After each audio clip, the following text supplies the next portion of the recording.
For whatever reason, there's always been a stigma around mental health in our communities. Some people say that talking about your feelings makes you weak.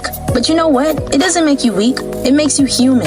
No matter what you're struggling with, you can call or text 988-LIFELINE to connect with a trained crisis counselor and get the resources and support you need. No judgment, no stigma, just hope. Text or call 988 Suicide and Crisis Lifeline day or night. 988. Hope has a new number.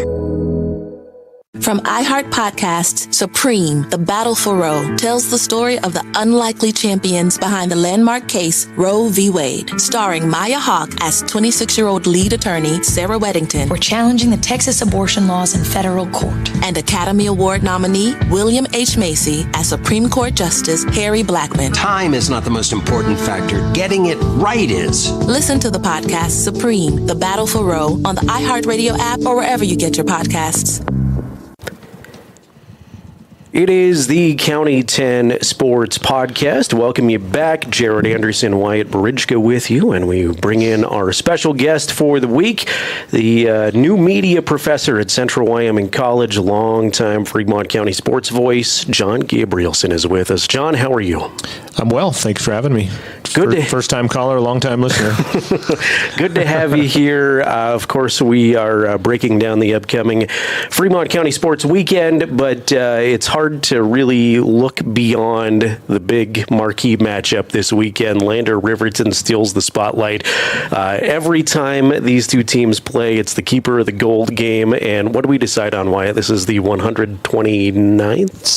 27th. Okay. 127th meeting. That's a lot of meetings between these two schools. I'm going to courtesy that Patrick Schmidt and Wyoming-football.com. Not that I've went through that whole thing. He's got a database that has all of that information already on it. He sent me that. They've played 126. It's within 7 of each other right now, so it's been fairly even. And so, yeah, number 127 coming up. Crazy to think that it's dated back that long, and Lander has had quite a bit of success recently, Wyatt. Yeah, with John Scott. I don't think they lost under John Scott, and I believe, 5 in a row the Landers won, and I could see it flipping this year to go to Riverton, in my opinion. I certainly think over the last, throw out the records, the cliche. I think in several of those, Riverton, I wouldn't say several, but I think Riverton was favored in a couple of those, and John Scott and Lander got it done. So, it's like the epitome of anything can happen in this type of thing. Well, you could say that for last year's scenario where the Wolverines, I think, had lead most of the game, and Landers just had to play tie up or go for 2. And you were at that game last year, John, and I think it was both nights. Yeah, both nights. We gotta remember this was a game played on Friday and then went to Monday, but just that game in general, you thought Lander was easily going to handle it, and then it became a slugfest. That also, according to Patrick Schmidt, which I know you've had him on the podcast, he could probably be on every week talking about stuff, but only one of 3 games that ever came back to play on a different night than it started. And the other ones were way back, like an overtime game, and then a game that had a appeal on it, and then of course the weather-related one that happened last year with Lander Riverton. I know we've gotten a little, maybe more sensitive is not the right word, maybe smart when it comes to lightning delays, but it's hard to believe that there hasn't been that many in Wyoming when you take into account all the winter weather and blizzards we've had to endure. Yeah, we're tough, I guess. We play through all of that kind of stuff. It's like, all rules are off. When you get right down to it, it's still a bunch of kids outside that you got to worry about their safety. But we're lucky enough that thunderstorms roll through and don't sit and hang like they do in other geographic locations. And so it lets them be able to be played later that night, as opposed to last year when, like I said, the first time in decades that a game did not finish on the day that it started. Yeah. Obviously, a lot of great history, great matchups as you look back in the history of Lander versus Riverton, and it's hard to look beyond the state championship from several years ago now that I know you were famously on the call of, John. I was a punk kid back in the day. I think I was 24 years old, and it's weird to think that As soon as that game was over, Chad Bauman and I got into a truck and hauled butt and ended up making it to Fort Collins to watch the last 3 quarters of Wyoming versus Colorado State, a night that they tore the goalposts down at CSU. And it was just weird to think, I didn't really sit in the revelry of the win as the broadcast voice. It was like, I'm 24, I'm headed to Fort Collins. So that was just such a memorable day. Tim Ray was doing the sidelines for the Wyoming Cowboys at the time, and he was talking about games, and he saw me standing there, and he's just like, "Didn't you do the game today?" And I said, "Yes." And so then he interviews me on the Cowboy Sports Network for the Riverton versus Lander game because of, just game aside, snow in the banks of Tonkin Stadium, extra bleachers brought in, people 10 rows deep around the fence of the place. There's a cut that I listened to myself. They were estimating 3,500 people, which set records at that time. A couple years later, Rock Springs and Gillette break that record, being the bigger schools. And now I think at War Memorial, they're packing in more than that for these, the Sheridans of the world and stuff like that. But just because it was Lander versus Riverton, it was so anticipated. Riverton had lost earlier in the season to Lander on their home field, and the rematch lived up to that and everything. Yeah. Awesome memories for sure. And as we look ahead to the 2023 version of Lander versus Riverton, Wyatt, let's get the Lander perspective from you. It's been a frustrating season on the win-loss column for the Tigers, but no better time than to pick up your first win than against your big rival. Well, if something last week didn't give me indication, the fact that they passed it 15 times, which was the most they have done previously. I think the most was like 5 in a football game. So the fact they were willing to go the extra mile, I guess, and pass more, if they can do that with better conditions and see how that grows, because I don't think you're going to get a good, accurate indication with the conditions that Lander had to play in last week, sitting on a bus, having to wait the lightning storm, and playing on wet grass, which was the first time they played on grass all year. If the conditions are nice, I would like to see how that goes, and I have good indication, and it could be a close game that I think many people might expect it could be a blowout. Yeah, Riverton certainly feeling a lot of momentum coming off of the impressive Rollins win. I think people anticipated Riverton having a good chance in that game, but they looked more dominant than I thought people may have expected them to look as well. So, John, I know you were at that Riverton-Rollins game, and feels like Wolverine fans have reason to be optimistic for not only this week's game, but going forward in some of these opponents. You take away the Cody and Star Valley game, they even played well against Powell, who has been putting up over 40 points a game and doing things. And I don't think the East is as strong as it's been. I'm not sure that Douglas and Worland are the Douglas and Worlands of old. So I think, second, maybe even Buffalo, maybe I think head and shoulders above everybody in the East. But second place is not out of reach for any one of the extra teams that are going on there. And I think you're 100% right. Riverton getting scored on first in that, I think people were like, yeah, this is maybe what I expected. But then Coach Linhart and the Wolverines righted the ship and sailed away. Yeah, I was going to say, because I think me and Jared, I keep saying, I feel like I say this every week, but I think we overlooked Rollins just a little bit than expected, just because they got a win against Lander and a win against Burns, which that's the most wins they've had in a couple of years in one season. But the surprising thing is they lost to Pinedale. Yeah. And Pinedale's a much better football team, but I was just looking at that. I'm like, whoa.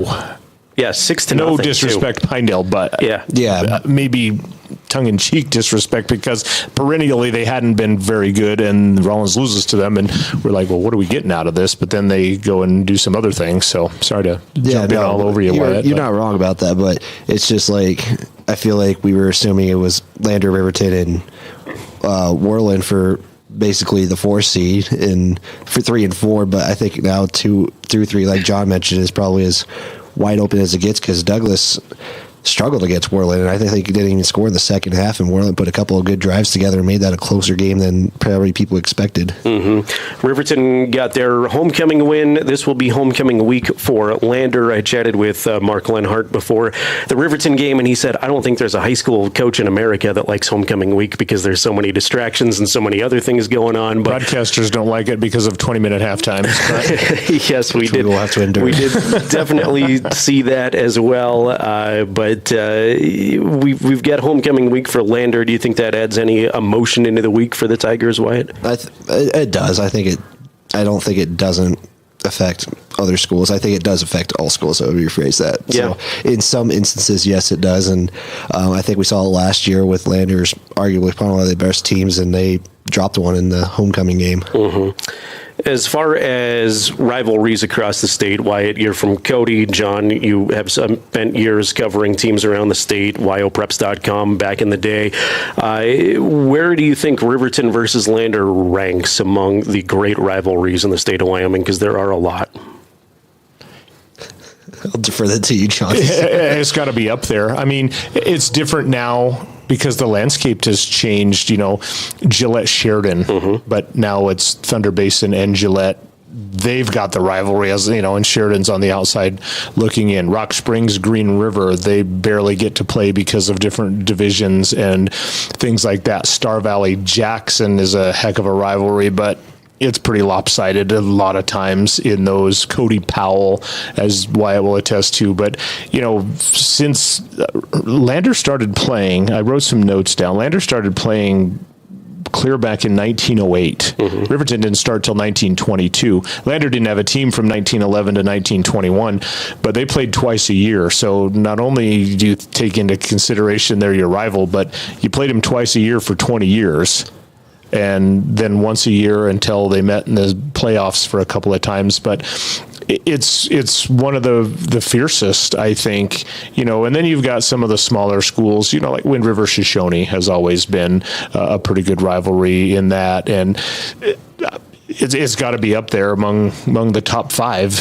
Obviously our bias, we would put it number one, but sure. It's got to be up there among the great ones around the state for sure. I would agree with that, and I've gotten to be a part of probably two of the biggest rivalries in the state. Cody and Powell has always been up there as far as like how competitive, but lately it's kind of been that, like John said, with the Star Valley Jacks, it's more lopsided just of how dominant Cody's been. But I agree, it's been up there, and talking with John and going back through the tail time with this 1994 championships and stuff, the more I look into it, the more it's up there for me. And it's one of the rivalries I think a lot of people put their eyes to, and I think it showed last year with how many people tuned into our broadcast, with how many people were so invested on both days. Let's put that to effect. I think we had David Settle into that one. Wyoming Football was a part of that. It was so much. That's how big it is. I mean, when the big media companies for sports tune in, it's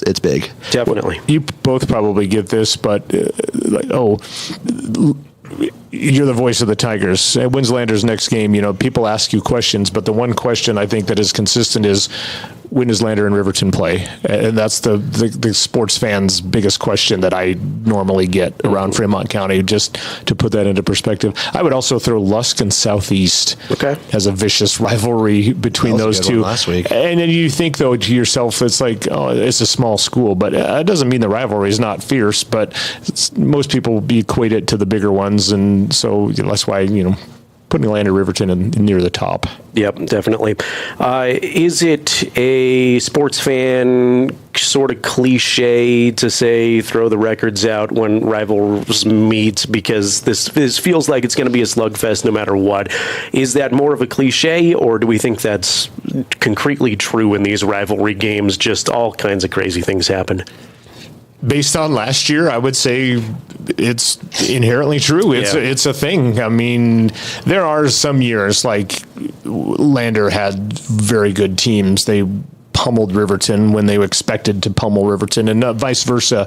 Riverton's back-to-back years with 26 wins in a row, they were expected to, and they did pummel the Tigers. And so I think there are some in that. But when you're 1-4 versus 0-5, I don't think there's a prohibitive 4-touchdown favorite in this, that it is going to be a cliche. One thing that I think changes the landscape of it is how much different it is for these kids because of social media and ease of travel and everything. These kids are all really good friends off the field because they know each other, and then for one night and 48 minutes they've got to become hated rivals. But that doesn't seem to be a problem. They can do that. They manage that. My kid was best friends with Brennan Stauffenberg, Gabe Harris, and the kids off the field go to homecoming with each other to different, and then for 48 minutes that was set aside because it was red versus green. That's what makes this and sports in general just so great, is you can do that and then go be friends as soon as the final whistle blows. I love it. All right, I guess final questions for both of you. We don't have to exactly predict the game, but what do you expect to happen on Friday night? I will say it's going to be a competitive game. I'm not going to pick sides or anything just because of being the broadcaster of the game. I want to be neutral. But I will point out, though, I know it's only the second conference game, but on how I've seen things project and what could happen, this could be a big conference game just because in the event if Lander does come out, which they are not expected, and I guess in the odds maker side of things, could set up an interesting final 2 weeks of the season just because of the tiebreakers that could come into effect if Lander beats Riverton and loses to Rollins, and you have this cycle of teams winning and everything. I think this game is going to be big early on in the conference season. What does FanDuel have on this one? Do you know? Well, not FanDuel, but I'm sure Wild Predicts is going to have a DraftKings or no, not DraftKings. I'm just basing off of what Wild Predicts might have. I love you, Wyatt, but your youthful optimism sometimes. we have some side wagers on different things, and he is loyal to his teams for sure, and I admire that. I think that Coach Lenhart is finding his stride offensively, and I really liked what I saw against Powell in the offensive play calling after having watched it the last 3 years with my kid on there. I think that Coach Lenhart is really finding his stride offensively with his team, some breakout that they had last week. I think that the Wolverines win by a couple, maybe even 3 scores in this one. Even throw out the record books and everything like that. Winning begets winning, losing sometimes begets losing.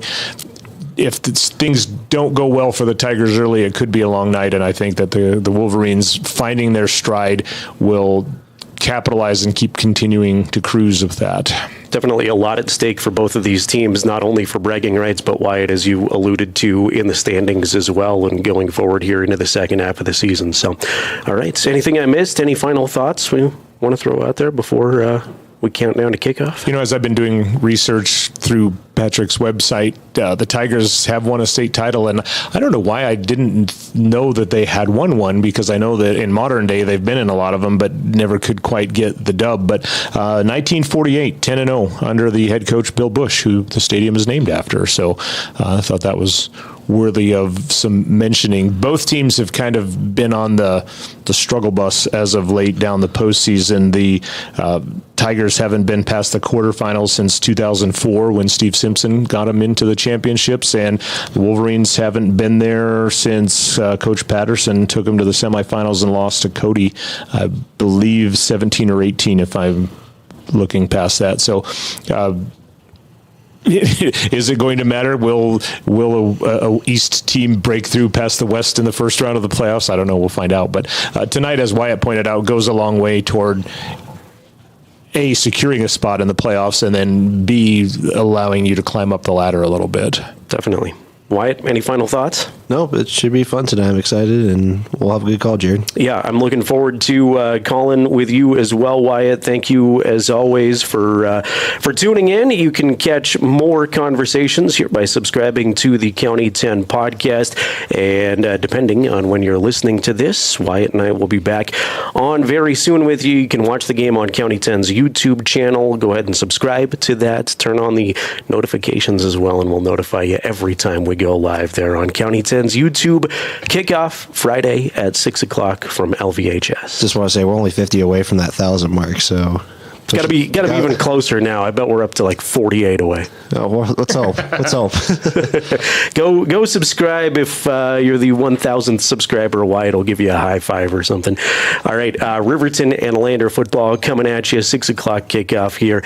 And again, thanks to our guest today, John Gabrielson, for joining us on the County 10 Sports Podcast. From iHeart Podcasts, Supreme, The Battle for Roe, tells the story of the unlikely champions behind the landmark case Roe v. Wade, starring Maya Hawke as 26-year-old lead attorney Sarah Weddington. We're challenging the Texas abortion laws in federal court. And Academy Award nominee William H. Macy as Supreme Court Justice Harry Blackmun. Time is not the most important factor. Getting it right is. Listen to the podcast Supreme, The Battle for Roe on the iHeartRadio app or wherever you get your podcasts. Lander versus Riverton. Started back in 1922. It's one of Wyoming's most iconic rivalries. Now the rivalry is renewed for the 127th time on the gridiron. America's best deal of the year is ending soon for your vacation next 17 minutes away from the start of this championship football game. Estimated crowd, they said, is, I'll repeat that to you, around 3,500 people here at Tonkin Stadium, and they are still coming through the gates as we're getting set as the countdown rolls on. It's the Riverton Wolverines and the Lander Valley Tigers on the County 10 Sports Network for bragging rights and the keeper of the gold traveling trophy. I don't know if you can hear anything or not with the crowd in the background. This is loud as I've ever heard any high school football game. Coming up, the Porter's Tailgate Show live on County 10's YouTube and Facebook page. We'll preview today's contest. We'll catch up with the local teams and a pregame interview with both head coaches. They're going to give it to Baker for the score. Touchdown Tigers. First touchdown of the season for Lander Valley. Nick is free. He's down to the 10-5. McIntosh to the house. Touchdown Wolverines. And now, let's send it out to Bill Bush Stadium in Lander, Wyoming. Bringing today's game, the voice of the Tigers, Wyatt Barichka, and the voice of the Wolverines, Jared Anderson. And we come to you live from Bill Bush Stadium again for the keeper of the gold rivalry between the Lander Valley Tigers and the Riverton Wolverines. If you're wondering why there's a different voice on 105.1 Jack FM, well, he's still here. It's Jared Anderson. And Jared, you've been in this rivalry for many years. You've gotten to be a part of it, get to see it. Just kind of talk about this rivalry from your perspective. I'm excited, Wyatt. This is what it's all about. I had goosebumps. I've heard that intro from John Gabrielson like 300 times before this game. He had it ready to go for us, but hearing that from the stadium gave me goosebumps. No matter what the records are, no matter if these teams are winning, if they're losing, it's always fun when Riverton and Lander do battle. It's just so much fun to be involved in this game, and man, we're 40 minutes away, already have goosebumps on what is just a picture-perfect September night for football. Yeah, weather is supposed to be as best as it can be for Lander Valley. You're tuned into the Porter's Tailgate Show. It's brought to you by Porter's Mountain View Supply in Riverton. It's your one-stop shop for grills, spas, stoves, pellets, and more. Porter's is a proud supporter of Fremont County athletes. We also want to give a big shout-out to Perfect Power, who is the stream sponsor of this broadcast. They support athletes on and off the field. Give Perfect Power a call today for all of your electrical needs. 332-7184. This is the Keeper of the Goal, brought to you by Myers Gambles. A big shout-out to them. It's also our game of the week as well, brought to you by Eyes on Fremont. Jared, you gotten to see a lot of the Wolverine side of things, and 1-4 the record, unfortunately, but I think John said in the podcast, if you were tuning in moments ago, they showed a lot of things against Rollins. They really did. It feels like a dramatically different energy around Wolverine football after getting that first win of the season. And you look back at the first 4 games that Riverton had on the schedule, you've got the juggernauts of Cody and Star Valley that have been the show in 3A football for a long time, but Powell has been a concrete number 3 in the state, so you face them. Evanston is very good this year, so Riverton faced 4 really tough opponents right out of the gate and got on the right side of the scoreboard, kind of ran up the scoreboard, at least by the last few years' standards, with those 42 points against Rollins last week. So Derek DeVries, arguably his best performance from the quarterback position. So chatting with Coach Lenhart before this one, I think they feel really good about themselves, but very cautious when it comes to a tough rivalry matchup. Well, Riverton has come into this getting a win against Rollins to start the conference season, and then they match up with the Tigers, who John Scott was the coach of, and unfortunately have gone 0-5 in that stretch when John Scott was the head coach. Again, Riverton won 42-14 against the Rollins Outlaws. That's who Lander's opponent will be next week. Lander enters the season 0-5, something that they kind of haven't really been accustomed to for the John Scott era, but again, new head coach, new system, new everything for Jim Burton. And Jared, I kind of told you about Lander as well. What's kind of your 2 cents on them? Well, yeah, like you said, they haven't had a lot of success in the win-loss column so far this season, but we're just starting conference play. They're 0-1 in conference play. They've got a lot of things in front of them, and if you're winless, what better win to get than against your rival? Kind of walked through the parking lot as some of the Tiger players were coming in and get to watch them warm up on the field. I can tell you there's an energy out there amongst this Lander team where they're feeling good. It looks like they're hungry. They were blasting music in the parking lot. I think they're eager and ready to go. Yeah, Jim Burton said they got a sugar high going with all the candy that they got to enjoy before this contest, and so he's hoping that might carry over to the start of this contest. Again, Lander 0-5 on the season. They fell to Buffalo last week 41-0. That did incur a lightning delay where they had to sit on a bus and wait for that delay to be over. That kind of might have hurt them, but Jim Burton's going to come with it. It's a new week, 0-0, try to get the 1-0 mark. And Jared, something to kind of point out, the Tigers, 22 points to their name, 3 shutouts this season, scoring touchdowns. Yeah, and it looks like, at least through a couple of the games I've seen down the stretch, are figuring out things. They're figuring out their identity a little bit more offensively. Throw the Buffalo game out the window, because Buffalo is as tough as it gets right now in the East, I think. But in the East, yeah. Did I say the West? The East. But you throw a lightning delay on a bus, which is very awkward that you don't have a locker room to retreat into. Well, the locker room is on top of a big hill. That's a long climb to get there. They put the bus there just to make it quickly there. But strange circumstances. So I don't know if we've seen the best this Lander Tiger team has to offer yet so far. Well, and kind of personnel switches is happening as well. We'll talk more about that later on during the Porter's Tailgate Show. Coming up, we caught up with Lander Valley High School Athletics. We caught up with Wolverines, and we also got our pregame interviews with the head coaches. So with that, we're going to take a quick timeout. When we come back, we will get our Tiger Weekend going, followed by the Wolverine Weekend. You're tuned in to the Keeper of the Goal, presented by Myers Gambles on the County 10 Sports Network. Mountain View Supply, your local experts in fire and water. We got everything you need for new installs to accessories, and don't forget our great selection of stoves, grills, and spas. We've been serving Wyoming for over 40 years, so you can trust us for quality products and expert service. Visit portersmbs.com or stop by our Riverton or Casper locations today. Porter's Mountain View Supply, located on 750 East Sunset Drive in Riverton. Perfect Power is a proud supporter of athletics and student athletes all across Fremont County. Perfect Power provides services for residential, commercial, and industrial jobs. Darren Hubble, owner and master electrician, has over 30 years of electrical experience. Darren's trustworthy team of professionals can get the job done right. Perfect Power, serving Fremont County and surrounding areas. Stop into 1320 West Main Street, Lander, or give them a call at 307-332-7184.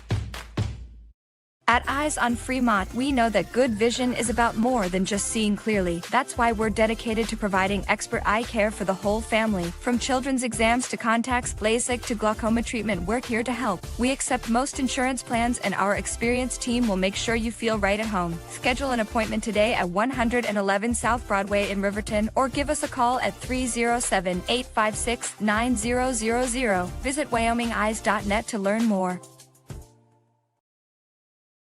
Our homecoming edition of the Tiger Weekend will take us to volleyball first, where the Lady Tigers challenge the Lady Eagles in their third conference game on the season on the road. For the Lady Tigers, however, it would be a heartbreaker as they fell to the runner-ups from a season ago in 5 sets. The fifth set for the Lady Tigers saw them fall 13-15. While on record it shows that the Lady Tigers may not be a team to overlook, the team is better than what their record shows. Head coach Stacey McFadden talks about this team and how they keep the morale up as well as improving each and every week. You need to win one of those for morale to kind of stay where you need it, and so we're just trying to pump the girls up. We talk a lot about putting it all together and playing better volleyball. And our game against Lyman was our best volleyball. The team has been on the road for many weeks now on the season and will finally get a stretch where they're mostly at home. Senior on the volleyball team, Aislinn Donahue, talks about what it's going to be like to have that home stretch. I love being home. It's been hard because we can't be in our main gym, but even by the next game when our main gym's open, I think that will bring even more energy because we'll be playing on a new court in a new place, and it'll just be super fun. And I love playing at home because all the fans and our student section has been doing really good this year. Like, they are showing up. And so that's always really fun, too. The Lady Tigers hosted Worland yesterday. Stay tuned for those results during the broadcast. You can always stay up to date with the local scores for Lander on county10.com or the Fremont County Volleyball Scoreboard. In cross country, the team competed in Cody last week, despite the results not being positive. The idea was to have fun, head coach Kevin Green said last week. Coach this week, though, talks about how it's going to be starting the taper period. While it's not about the distance, it's about shortening the distance, but as well as building the speed. But that I think the word taper is really overused. I don't think it's ever used really correctly. We'll taper a little bit, but our taper is more less distance and greater speed in the middle of the races at different points and learning how to run that tactical race that you're going to have to run at state. I told our boys if we're going to be in the vying for a state title, we have to have 2 or 3 of them in that 16-minute bracket, and the other 2 scorers at least in the low 17s. I mean, if we're going to be there in that state level, that's where we're going to have to run. And our girls are going to have to be 18s and 19s. That's just how it works. And so we're transitioning right now to less mileage, shorter distances, but quicker pace workouts. So that'll be that way on the flat course in Worland, flat course in Powell, and then fairly flat at conference in Riverton the week after that. The team this season has been going to states in multiple places for their training. Alondra French talks about that training and how it's been beneficial this year. We've been going up to sinks and through government draw once a week, and I think it's really helped because we get the elevation and there's a lot of hills and stuff, so we're in a lot better shape than we have been. Ray Grabowski, a senior for LVHS, started the season off injured but is working his way back. He talks about the progression he's taken to get to this point of the season. So I feel like I'm in pretty good shape right now, except for I just can't go as hard or otherwise it hurts it too much. So I'm just taking it pretty easy, just making sure I stay in shape well enough. Cross country was at Worland yesterday. Stay tuned on county10.com for more results. The Lady Tigers swim team is hosting a big meet. It's a quad meet that features some of the top teams in the state of Wyoming today. You can check out those results when they're available at county10.com. This has been your Tiger Weekend on the County 10 Sports Network. You can always check out the full interviews on our website, county10.com. When we come back, we'll take a look at what is happening with Riverton Wolverine athletics with Jared Anderson. You're tuned in to Fremont County football on the County 10 Sports Network. 5 letters. Just think about, what am I doing right now? Smile. Smile? Uh-huh. This is so easy.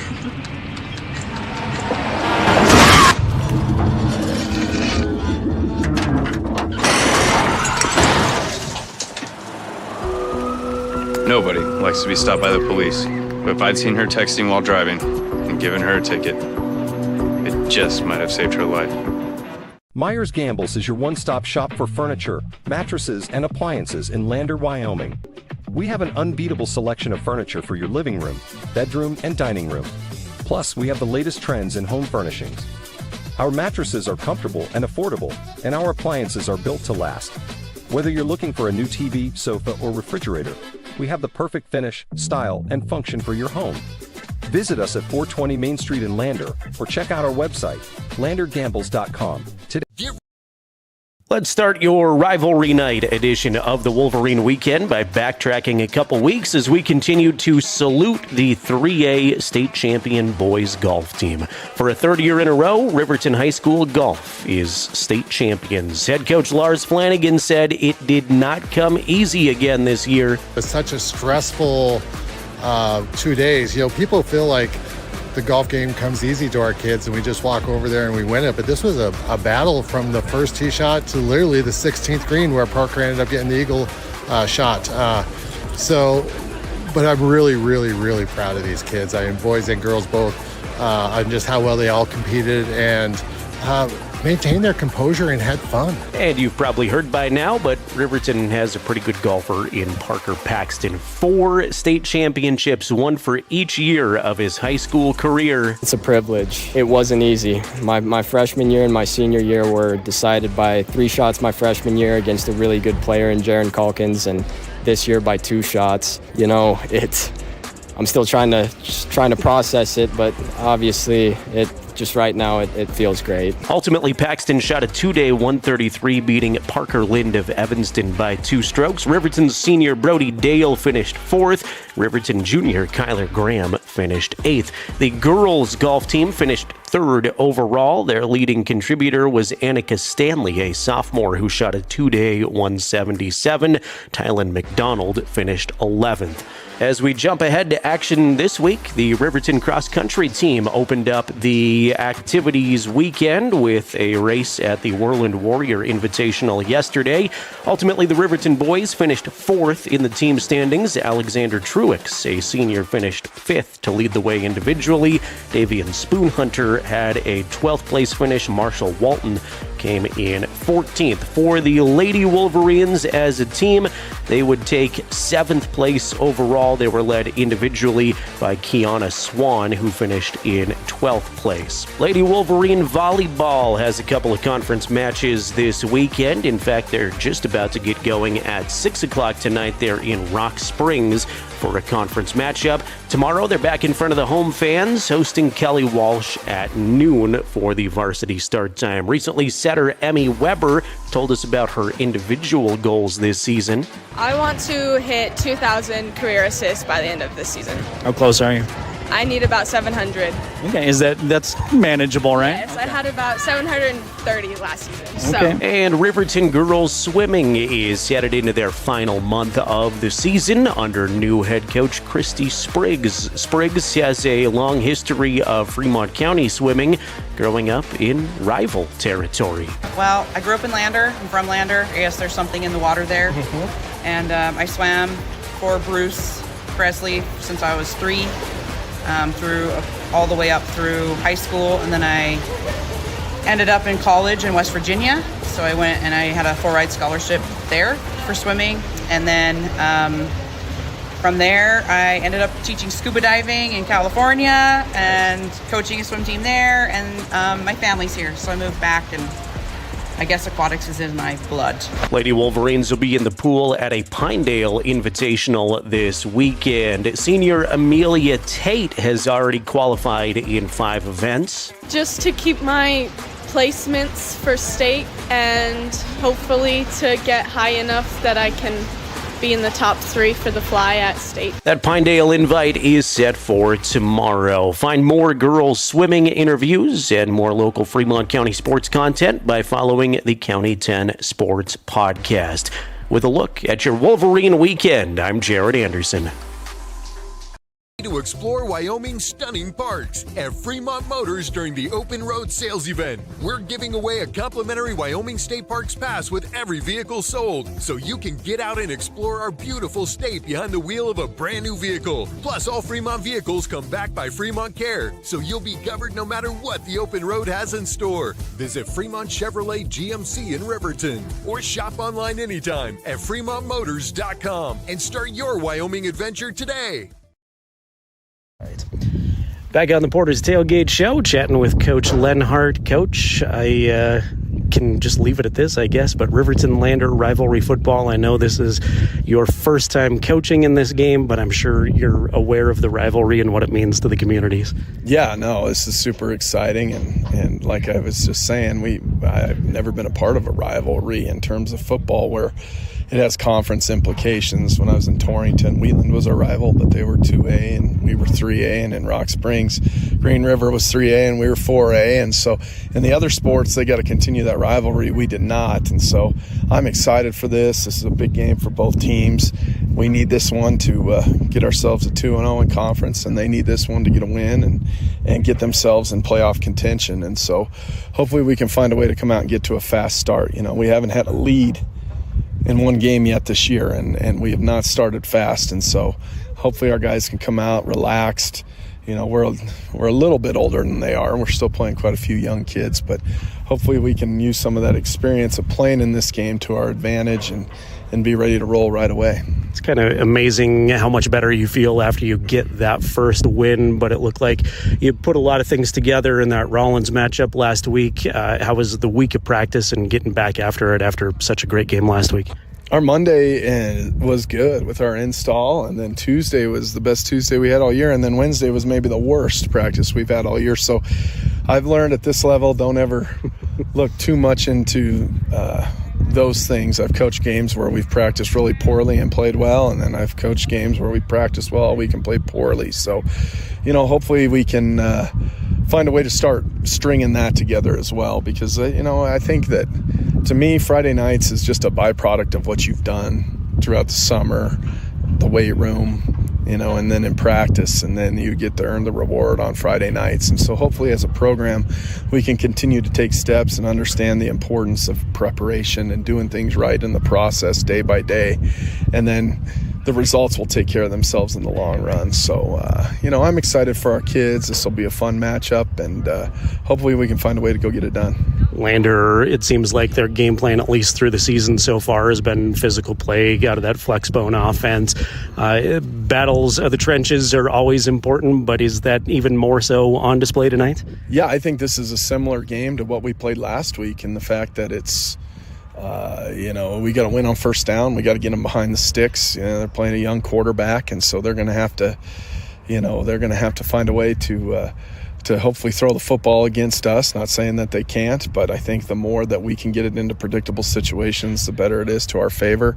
The longer they can get, you know, 3-4 yards of play, the worse it is for us. And so we have to find a way to be stout against the run early, and continue to find a way to be effective. And I think, you know, like every game, but this game especially, we need to come and find a way to take the ball away, whether it's ripping the ball out and getting some fumbles, or, you know, get a big interception. I really felt like our defense turned the tide of the game last week, and that's what we need to do this week as well. Last week we talked about homecoming and the distractions. This week you've got the rivalry. Is there anything that needs to be said to this bunch to kind of keep the emotions in check, or do you like that fieriness too?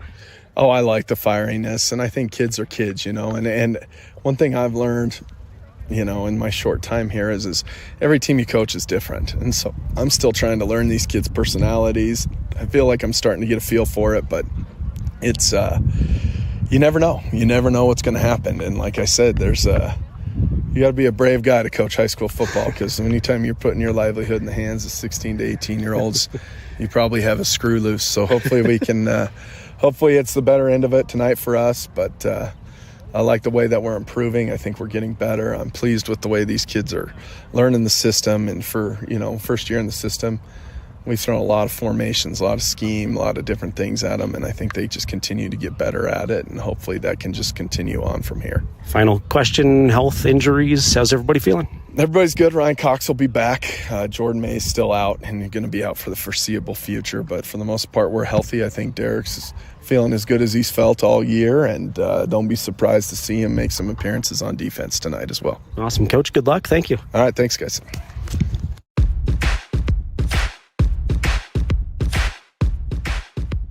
It's time for the pregame interview with head coach Jim Burton. Here's Wyatt Barichka. Jim Burton, head coach of the Lander Valley Tigers. And, you know, Coach, first off, I noticed this. It's every week, and you emphasize this. You guys don't give up when games kind of get out of hand, and I think people are kind of starting to see, like, hey, even though we're out, we're still fighting through the final whistle. Yeah, it hasn't been an effort thing. The effort's there. Again, we talk to the kids like, listen, we're going to make mistakes. Do it 100 miles an hour, and they are. Again, there's still mistakes that we got to clean up and things, especially early on. But we're fighting through things, and we're figuring it out. Now, the learning curve is getting kind of steep as far as, hey, we're getting down to it. We've got to get to a point where we are more consistently doing the right things. Now, obviously, there's always going to be mistakes. There's always going to be missed assignments, but we have to more consistently, get our blocks, make our tackles, do the football things, make catches, run. All those football things, we have to be more consistent on those fundamental football plays.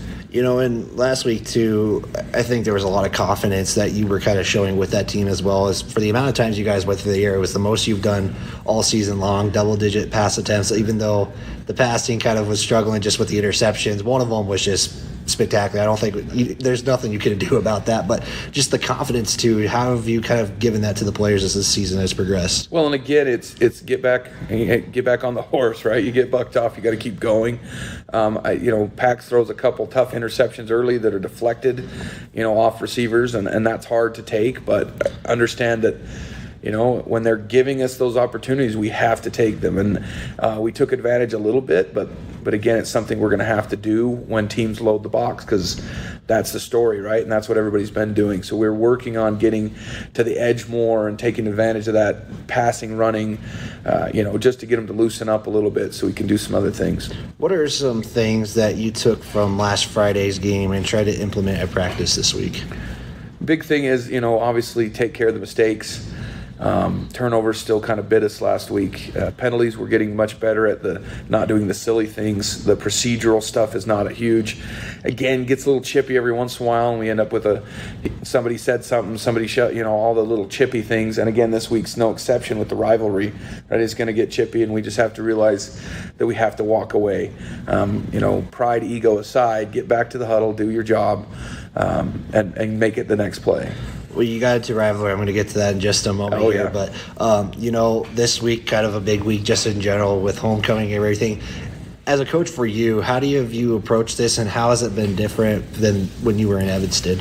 And the big thing here is, again, it's we've got to go 1-0. This is the playoff implications right off the bat. These are our playoffs, the next 4 games, and we have to go 1-0 each week.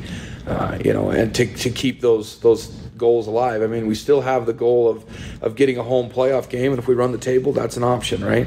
But we have to go 1-0, and that's been a big focus this week. We have to win this week, and then we'll worry about next week. But we have to take that as every play. I need to win this play. I need to win this down. I need to get this kickoff. I need to do whatever I'm doing. That's the most important thing. How is the homecoming aspect, because again, there's so many things, the dress ups, the parades, and everything like that. So how have you tried to kind of maneuver through those, I would say, distractions to kind of make sure the focus is still there? Yeah, the big thing there is, again, it's distractions, but it's team building. Hey, how many guys, seen guys that dressed up for this week, or guys that went and participated in different events. The parade, again, is a new thing. In Evanston, we were never in the parade, just because it was during warm-ups. This one, they've made it special so we can be in the parade, and we can go see the community support, and we can go do those things, and then hopefully be ready to go and jump in the locker room and lock in. But yeah, the distractions are there, and you've just got to work around and through them, and just remind kids, keep your heads on straight. Watch the social media crap that floats around. It is every week, but it's, hey, we need to keep it down and just do our job. So again, you guys are taking on Riverton. These players have kind of grown up with this rivalry. What have you kind of maybe heard or know about this rivalry a little bit going? Well, it's one of the oldest rivalries in 3A. This has been played more than I think any other 3A rivalry, and so that's a big deal in itself. Just the length of it, and then just the closeness of it. It's a 20-minute drive. It's kids that some of them have played on the same teams for different sports. They might be on the same baseball or hockey team, or they've crossed lines that way. And then just the fact of the proximity. It's that big brother, little brother kind of feel, and who's the big brother, you know? But it's a big deal, and the kids so far this week have done really well at prepping for that. And again, the proof will be in the pudding, so to speak, on Friday, as what comes out of the result. How kind of excited are you and the team just in general? Because again, this feels like a game that everybody's asking, everybody wants to circle. Has that also kind of shown on the field as well as like this is the one? Oh yeah, they're amped up, and again, sometimes we have to remember to rein it in, but getting to this game has been important, and it's really crazy that you got rivalry week and homecoming week, so it's a double whammy, a big distraction and a big go, but it's just, again, lock in, do your job. What have you seen with Riverton? Because this is the first time you're going to play against Lenhart. You've obviously coached when he's been a coach, but just facing him the first time, what do you know about Riverton? What's kind of that game plan going in? Really, Riverton's very multiple in their formations and the things they like to do, and with all the stuff that Lenhart's known for and the things we've seen on film. Coach Rounds has coached against him when he was at Torrington, so we've seen some things, but he's just very multiple with his formations, multiple concepts, and you just have to get lined up and you got to play football. And he forces you to do things you'd rather not do, just because of how they line up. And then he tries to get you to over-adjust, and he comes right back the other way. So just a good football coach that is very multiple in what he does. And he, like I said, we do lots of plays out of a couple formations. He does a ton of formations, but not a lot of plays, not a lot of concepts. So a little different in the way they approach things, and so far he's had a lot of success with it. So you mentioned, the multiple formations and everything. Kind of how have you gone through this? And we kind of talked beforehand, like there's just got to be some things you guys might have to prioritize over other things. Yeah, and that's the trick, right? So you only have so much time in practice, so you can't install Lenhart's whole offense. I mean, impossible. Even on simple offenses, that's an impossible thing to do, to replicate. You just got to put people in positions that are as close as possible. You might have to take some starters over on scout team and say, okay, well, you are this number, and we're going to chase you down, and this is how we line up with you. But trying to get the best possible looks. We actually end up doing quite a bit of half line this week, so we can get almost one starters versus starters kind of looks to try to replicate some of the speed and some of the things that are going on. Again, you can never fully replicate it, but just making them aware, get their eyes used to seeing the different things so they can recognize and then just react. So that it's a big chance. It's a big chore, I guess, to try to figure it out. But I think the kids have done a good job at getting it aligned and assignments done. Well, you went into my next question about how they've responded, but it seems like they're kind of ready to go for that one. Yeah, no, they know quite a bit about what's going on. They've seen it a little bit. We saw a little bit with Green River. They weren't quite as multiple, again, early on in their season. But again, similar ideas, just the next step up, right? You've got in Green River, you probably have the apprentice, and you got the master with Lenhart trying to wheel and deal and do all the stuff he does. So you see some similar things, but also at the same time, it's just a whole nother level. I was at practice on Wednesday, and some of the players that kind of been missing out on some games are starting to kind of get some reps back in, just kind of go over the injuries. How is everybody looking going? Yeah, looking okay. Not really too much injury-wise coming out of Buffalo. Z Cabreas, he's got a knee thing that's just kind of nagging, and he's been full. I'd say he's 75-80%, but that's still better than a lot of people I know. So he'll be in and out as much as we can get him on the field. Braden Johnson Baker is going to come back after his week. I think he was hurt during Green River, and he's got a lot of potential and a lot of things. Probably limited duty just because he hasn't seen any live, game reps yet. So we'll see how he feels and kind of assess as we go. Caden Rowan, again, another kid who's dinged up, but he'll be back getting some limited time, and then just other kids that are just banged up, and we just got to kind of stuff you can play through. The old program, are you hurt versus injured kind of thing. Yeah. Everybody's hurt at this point, but injured's a whole nother deal. And right now we're fairly healthy. Again, a few bumps and bruises, but we're starting to get a few people back. And that's good. And, the halfway point, or kind of past that halfway point. I mean, there's only a few games left in the season. But, Coach, always the last question, X factor, difference maker, ultimately, what's going to make you guys go 1-0 this week? If we can slow them down on offense, and then if we can take advantage of the things they give us on their defense, we're going to be successful and we're going to get a win if we can do those things. And again, that comes down to, alignment, assignment, and do your job. Perfect, Coach. Thank you for your time, and we'll talk to you after the game. Thanks. Go Tigers. This has been the pregame interview with Jim Burton. Coming up, starting lineups and the opening kickoff here on the County 10 Sports Network. Did you see Allison at lunch today? I'm gonna text her. I'm gonna text Allison. Hey, hold up, Matt's calling me. Hey, we got the food and we're on our way right now. Hey, who's coming, bro? You're the one that keeps help.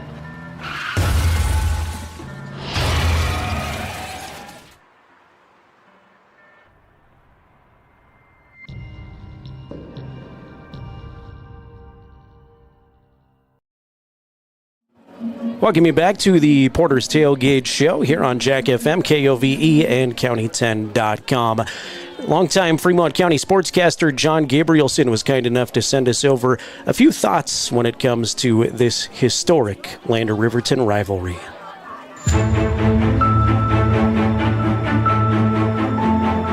Riverton versus Lander for the 127th time since 1922.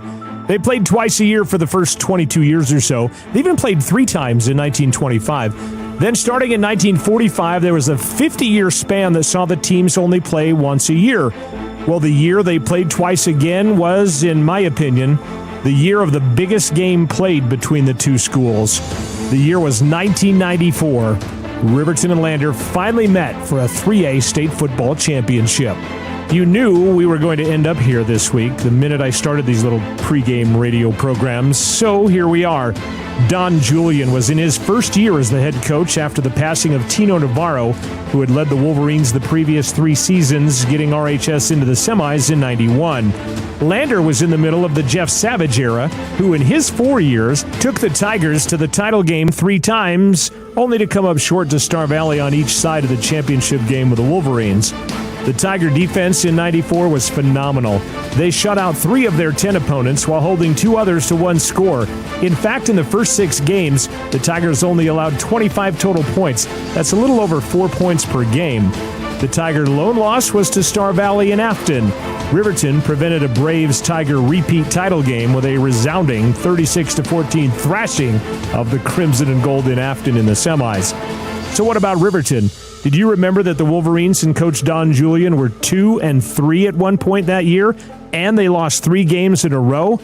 After wins over Cody and Worland to start the year, RHS was beaten by Lander, Powell, and Torrington, all in fairly close games.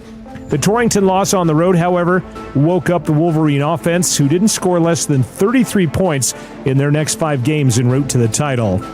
The stage was set on a crisp, snow-covered Saturday afternoon at Tonkin Stadium. Riverton was the host on a conference rotating schedule. The crowd that showed up that day was what everyone would expect once the 2 county rivals finally made a championship. In fact, it set attendance records until Campbell County took most of Gillette's population across the state to Rock Springs to win their first ever football title in 1998. So memorable moments from the game? Too many to list, but some highlights. Tiger Jeremy Zabrowski scored all 27 of the Tiger points that day. Touchdowns, extra points, and a field goal or 2.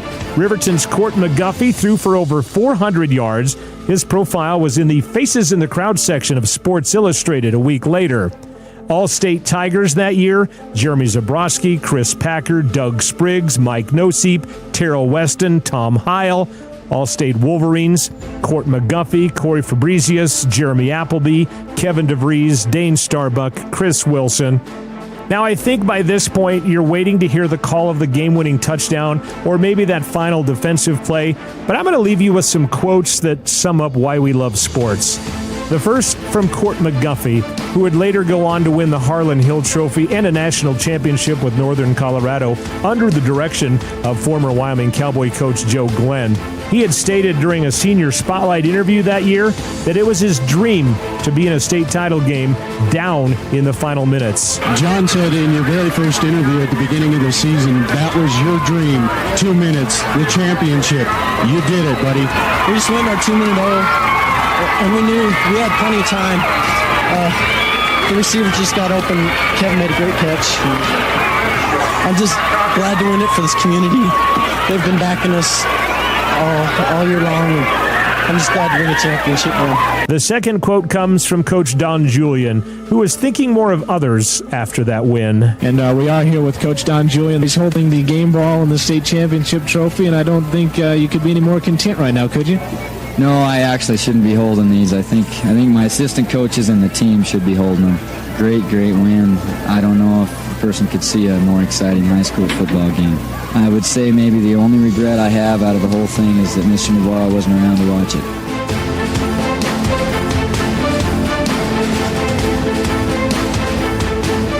Memories of that state title game are as numerous as the people that were there to watch it. Again, that's why we love sports.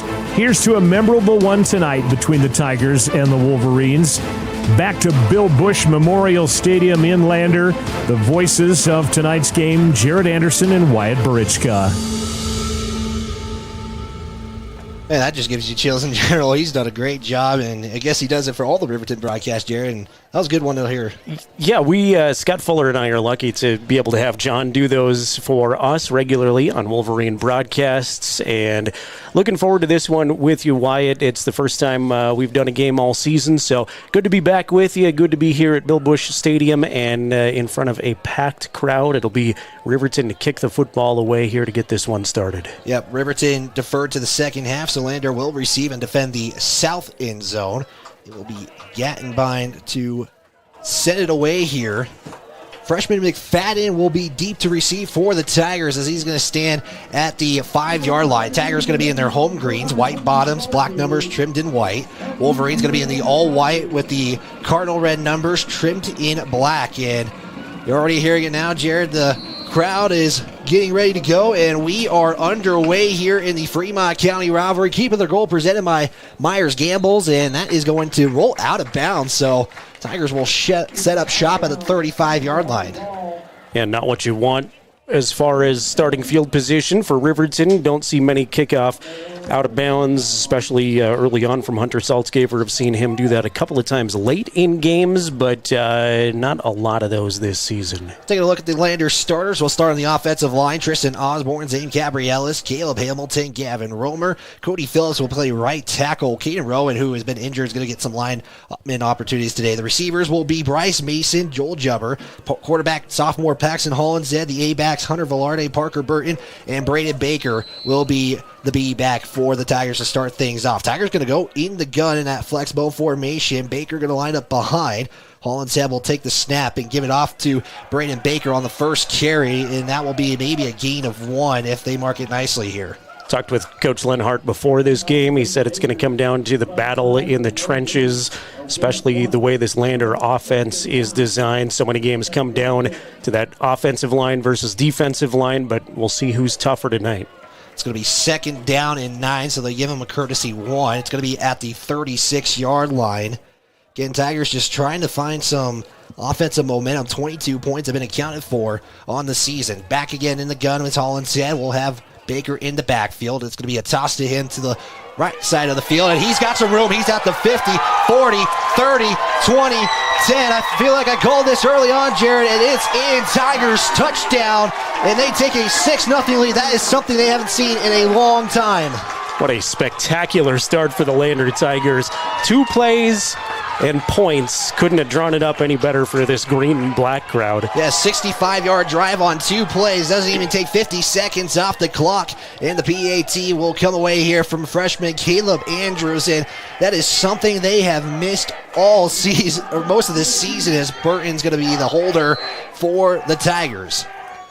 Snap, put down, kick is up, and it is good as the Tigers take an early 6-0 lead here on the Fremont County. Keeper of the goal in the game of the week for Fremont County, Jared. I don't think you could have asked for a better start. No, and another thing that Coach Lenhart told me in the Porter's Tailgate show was he wanted to get off to a quick start. They saw Rollins get up on them early. That's not at all what he was looking for. Exactly what the Lander Tiger fans wanted, though. Fireworks early on here in the Keeper of the Gold game, and not even a minute old. It's 7-0 Tigers. Well, Jim Burton said this team had a lot of sugar going into this one, and right now it's paid off. As I noticed, Caleb Andrews coming out. Normally it's Braden Baker who does the kickoff, so we'll see if Caleb Andrews is going to do the kickoff duties here for the Lander Tigers. Like Jared said moments ago, 2 plays, 65 yards. It's a Braden Baker 63-yard touchdown run to give the Tigers an early 7-0 advantage.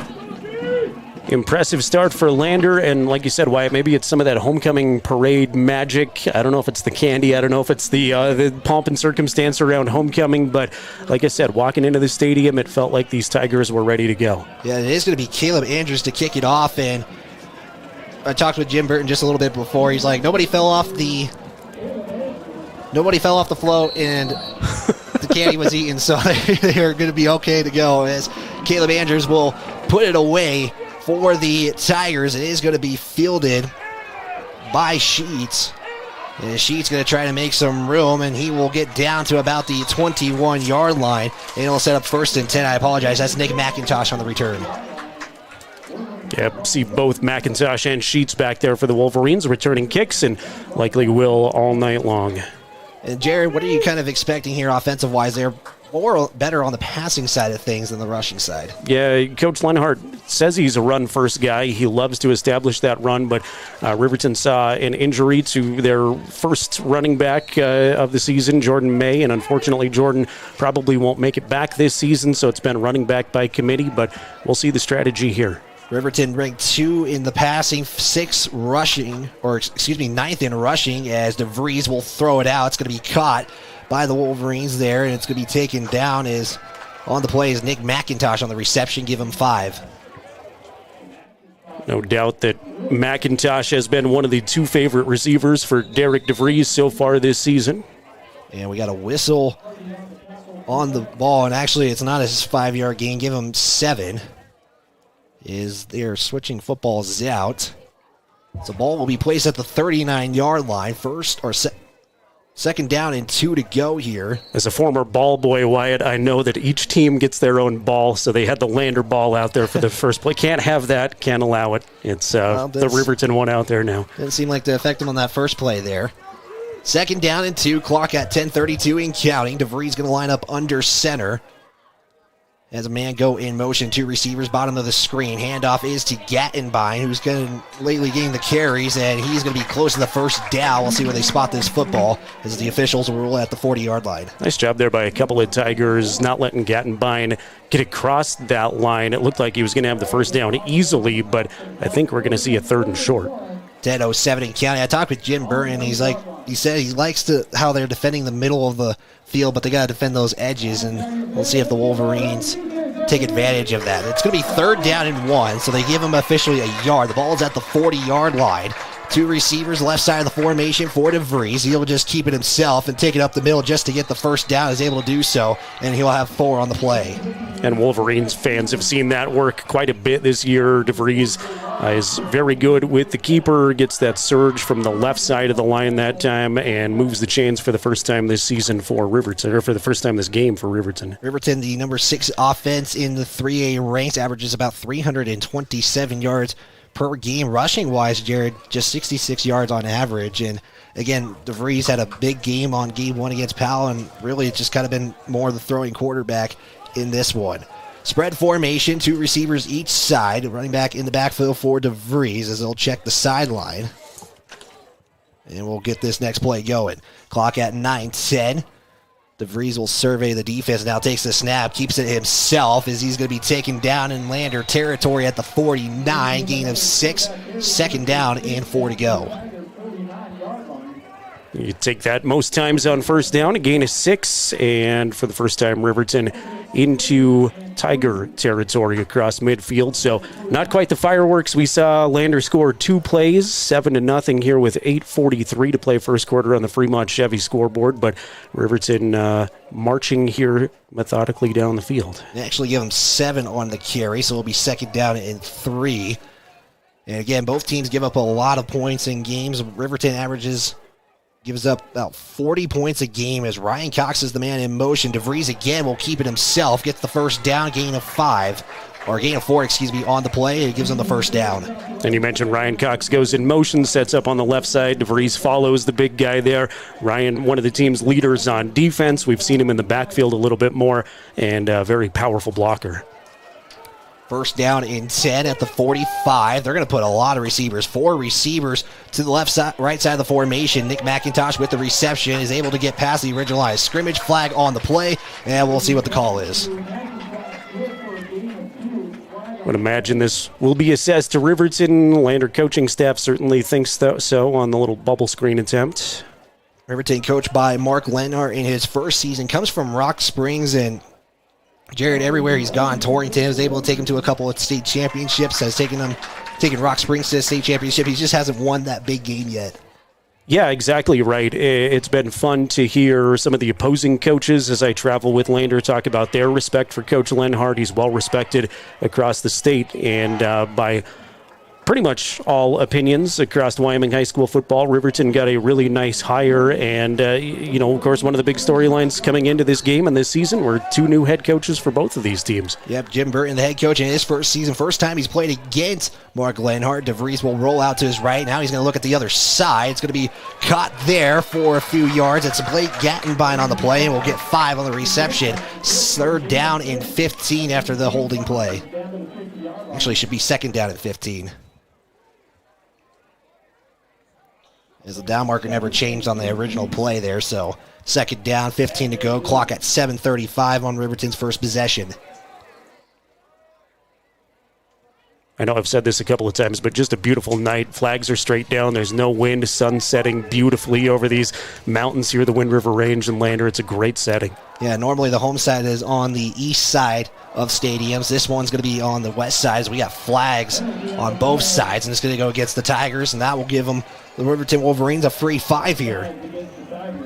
Both teams committing their first penalties of the ball game within the span of just a few minutes. Time elapsed. This one assessed to Lander, make it a little bit more manageable on second down here, 2nd and 10. Yeah, second down and 10 to go. DeVries going to the sideline to get the play from, I believe, Coach Mark Lenhart. Again, DeVries has got a couple of nice targets. Ty Sheets and Nick McIntosh, those are the receivers to look out for.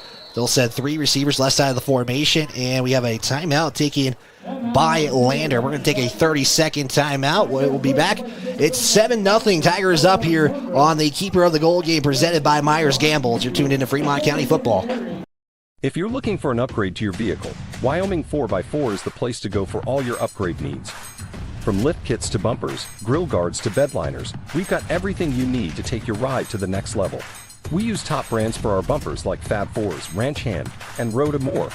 So get your vehicle ready and stop at Wyoming 4x4 or give Dan a call at 307-857-3175.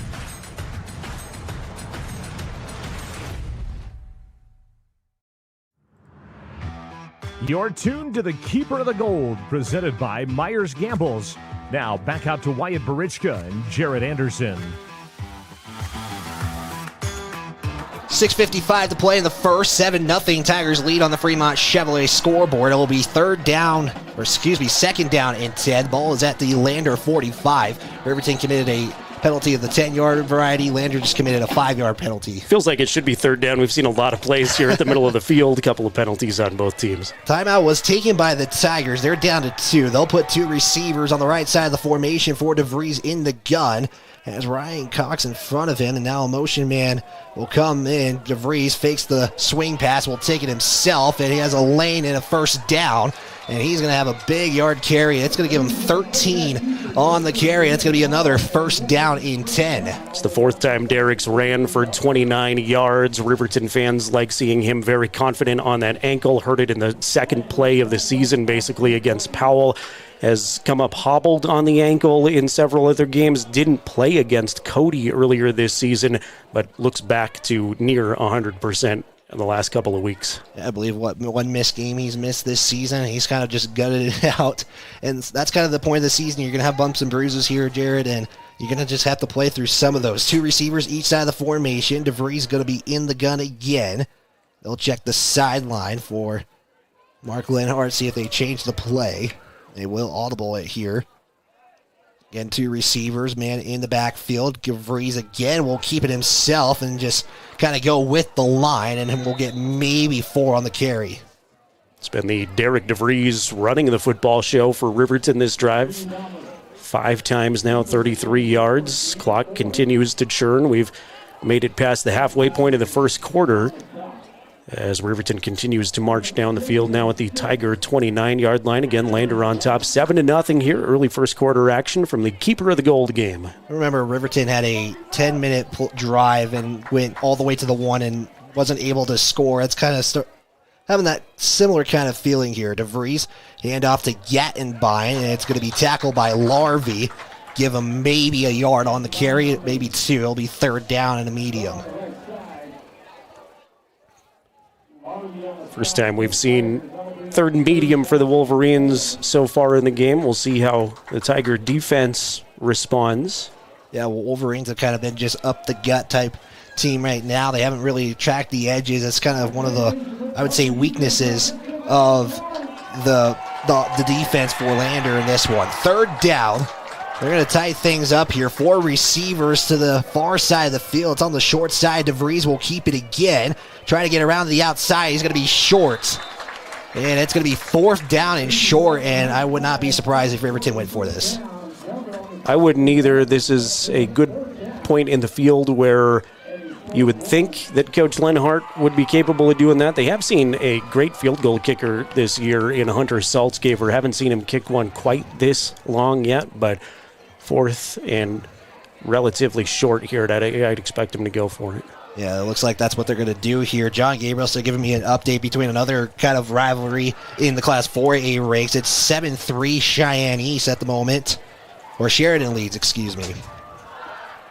It'll be 4th down and 1, and whistle going to give the Wolverines the timeout. They are going to be down to their 2nd timeout, and we are going to give some shout-outs here to some of our sponsors who make this stream possible. Northside Auto Body Shop is a proud sponsor of student-athletes across Fremont County. Give Northside Body Shop a call at 332-4991 or stop by on 2nd Street in Lander for all of your auto body needs. Also, big shout-out to Sutherland's. They've got what you need for every project. Stop by Sutherland's on North Federal in Riverton. Sutherland's wishes all Fremont County athletes good luck. And appreciate you all tuning in. Let us know where you're tuning from. Casey Swift saying great start. Go Tigers. You can chat on Facebook or YouTube and try to give you a shout out throughout the broadcast. Give a big thanks to Scott Fuller producing tonight's broadcast.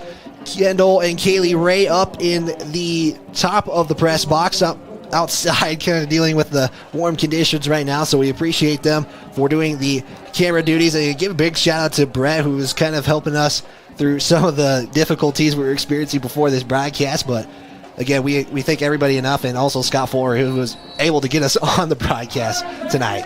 4th down and 1 here for the Wolverines. They took the timeout, maybe give them more chances as DeVries is by himself in the gun. Ty Sheets all alone as the receiver. DeVries keeps it up, gets the 1st down, and we'll get more after a 3-yard carry, just enough for the 1st down. It wasn't a bad job of containment by the Tiger defense. Big Tristan Osborne in there amongst with a couple others, but DeVries is tough to stop, especially on those 4th, 3rd, and short situations. We've seen that a few times this drive, and the 4th first down of the game for Riverton. Kelly Reese saying, go Tigers, listening from Heston, Kansas. Nice. Haven't had a Kansas on the broadcast yet. Scott and I have checked off several states, but good to welcome Kansas aboard. As some of her sons playing college baseball, DeVries under center now, rolls out. Here comes a Tiger. DeVries gets it out. It's somehow caught by Ty Sheets, and he's going to get a lot more and just guts his way for a 12-yard gain, or 11, excuse me. It's a 1st down, and I believe that's the first pass attempt that gets good yardage. Ty Sheets made an excellent adjustment to come back to the football that time, and Derek DeVries did a great job to get the ball away too, but Derek now 3 of 3 passing. Thanks for the correction there, Jared. So I tried to do it subtly. So an interesting thing here, hopefully I got time to say it. Bryce Mason, if that's a name familiar, he's a former Wolverine, came to Lander this year. So he's gotten to play on both sides of this rivalry now. Shotgun set for the Wolverines. Sheets to the bottom of the screen. DeVries alone. He's going to keep it himself, try to find a hole, and it's going to be Joel Jubber, the initial tackler there, and it'll be about a gain of 5, 2nd down and 5 to go. The Tigers, or Wolverines, will have to get to the 1 for a first down. I was thinking about Bryce on the drive over here and making the transition from Riverton High School to Lander Valley High School. Talked to his mom briefly before this game and know the Mason family pretty well. I would imagine nobody wants this one quite like Bryce does. It's going to be 2nd and 5 at the 6. Again, Wolverines will need to make it to the 1 as the chain is still out there. 3:08 in counting. This is a long drive. This started with 11:11 left in the first quarter. We're still in the first. DeVries will go under center this time. Have a man go in motion. DeVries pitched it out now. And it's going to be around the edge, and he should be in. Where are they going to spot this? No, at the 1. He'll have a first down. Hunter Saltzgaver on the carry. Well, they snapped the ball at the 6, and I think Hunter got about 5 3/4 there. They are inches away from the goal line. It's basically between the end zone and the 1 yard line. They can't tell, but they give him a 1st and goal, so Wolverines got about 4 more chances to punch this in on a long drive. 2:38 in counting. We're about to approach the 9-minute mark in this first drive here. Going to be DeVries under center now. Getting by, going to be the running back, and DeVries will keep it himself. And do they give him it? And yes, they do, even though a great effort by the defensive line. DeVries just powers it in for 6.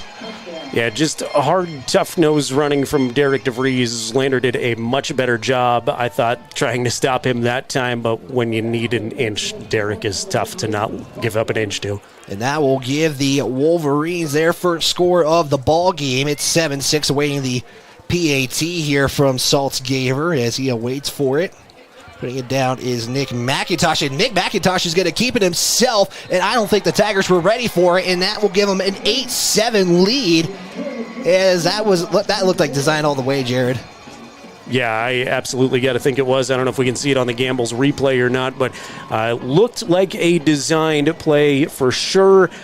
I've seen the end of some Wolverine practices where they throw out some of those trick plays, and you just kind of wonder at what point in the season you're going to see those, and they go for the 2-point conversion, get it, and Riverton has their first lead of the ball game at 8-7 with 2:20 to play first quarter on the Fremont Chevrolet scoreboard.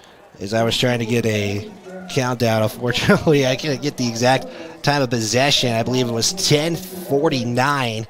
If I'm not mistaken, for how long that possession was. That time, 10 minutes, they were able to punch it in compared to last year. As we have 2:20 left here in the first quarter, the Tigers will get it back here as they got to disperse their huddle. And we will get back to action here. 69-yard drive there and 5 first downs amongst that drive. Both teams score on their opening possession. It only took Lander 2 plays and took Riverton a whole lot more plays, but same result for both teams, punching it into the end zone here early. Have you had anybody from Texas watch yet, Jared? I have not. We have Nelson Varela, hopefully I say that night, rooting for the Wolverines and watching from Houston, Texas. I love it. The Lone Star State, watching along with you, Wyatt. As it will be 2:20 to go, Saltzgaver on the tee. And we will get this next kickoff going, as this one's going to be a high kick, and that will just roll into the end zone. Tigers will set up shop at the 20-yard line. So, Jared, you really haven't got to see much of this Tiger offense. And the touchdown second play, 63 yards on a little toss-out from Braden Baker to the end zone. Yeah, exactly. Great fireworks early for Lander, exactly what they wanted. But like you said, still don't feel very acquainted with the Lander offense. My first time seeing them, at least in person. So we'll see what they do here on just their third offensive play. Again, 8-7 Riverton as Lander breaks the huddle. We had 13 pass attempts last week for the Tigers. Unfortunately for Holland said 3 interceptions, so we'll see how the passing game goes. It's going to be Johnson Baker in motion. Larvey is going to get the carry going to the left side, and that's going to be maybe right back to the line of scrimmage. They'll probably give him at least a yard on the play. A couple of names there defensively for the Wolverines that you hear from on offense. Derek DeVries and Nick McIntosh combined to make that stop. Margaret Lawrence saying hi to you, Jared.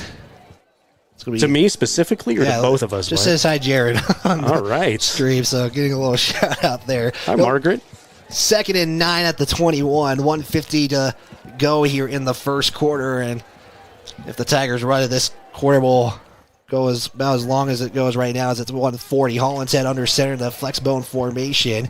Going to send Johnson Baker in motion. It's going to be a misdirection play as it's Hunter Velarde for the carry, and they're going to get maybe right back to the line of scrimmage, trying to misdirect, and the Wolverines were ready for it. Yeah, I think I saw Tyree Harris-Aragon there first, and then just a swarm of Wolverines. Looked like a good play from the start for Lander, but did not result in a whole lot of yardage, as good recovery from the Wolverine defense. Possibly the first chance we'll see a play through the air tonight, as Bryce Mason has come in for Jubber. Ball at the 22, so they did give him a yard, and we have 60 seconds to go in quarter number 1. 3rd down and 8. Hollinshead going to go under center again. In the backfield is Larvey. In motion is Velarde. Hollinshead will fake the toss, roll out to his left, and he's going to have it pass, and goes out of the hands of Caleb Larvey, and that will be a 4th down. The punt team will come out for the Tigers. Much more to the delight of the Riverton coaching staff there. They like that 3 and out, and to force them in a 3rd and long situation. Lander's bread and butter primarily through the season has been on the ground through that powerful attack, so I think if you can force them into throwing downs, that would certainly benefit the Wolverines' chances. Nick McIntosh deep to receive this punt. Jubber will stand on his own 9 to wait for the punt here. Moffitt will get the snap going here. Jubber punts it. That's almost blocked for the Wolverines. Ball will bounce at the 46, and McIntosh will let it roll as it favors the Tigers. And Parker Burton, son of Jim Burton, trying to let it go out more, and that will put the Wolverines at the 29-yard line, 1st and 10. Yeah, I like the move there from Parker Burton to try to create some wind behind the football and to try to will it a few more inches, but that took a really friendly Lander bounce, and will set up the Wolverine offense with the nose of the football on their own 21. The 1st and 10, 33 seconds to go. They'll officially spot the football at the 29. Scoreboard says 28. And the Wolverines will send 3 receivers to the right side of the formation, 2 to the bottom of your screen if you're watching on the County 10 Sports Network. DeVries checking the sideline. And we'll wait the snap here. He'll take the snap and will just keep it himself again, trying to follow a couple of linemen. He was following Ryan Cox, and that will be 2nd down and about 7 to go after a 3-yard carry. 9th time Derek has ran the football pretty much all under what was drawn up. Didn't have to scramble at all from the quarterback position, and he's ran it for 44 yards. Is 3 of 3 through the air from that first drive. And they're going to just go to the sidelines in this quarter. We played 12 minutes. Earlier here, it's 8-7 in favor of the Riverton Wolverines. We'll step aside, 60-second timeout. We'll be back here. You're tuned into the Fremont County Keeper of the Gold Rivalry, presented by Myers Gambles. Also our Game of the Week, presented by Eyes on Fremont. We'll be back right after this, after a 60. Wyoming Catholic College is a unique institution that offers an immersion into Western tradition, the beauty and challenges of the wilderness, and the treasures of the Catholic spiritual heritage. Our mission is to provide a unique educational experience that nurtures the body, mind, and spirit. We are proud of our alumni success stories and the learning opportunities we offer through our academic outreach program. Come and explore our campus in Lander, Wyoming. Make your home improvement projects a breeze with Sutherland's, your home improvement experts. Always the right products at the right price. For every project, every day. You can shop and pay online at Sutherlands.com, and we'll get it ready for easy in-store pickup. With the tools and the know-how, you can count on Sutherland's for any job. With over 30,000 items in stock, make your first stop at Sutherland's Home Improvement in Casper and Riverton.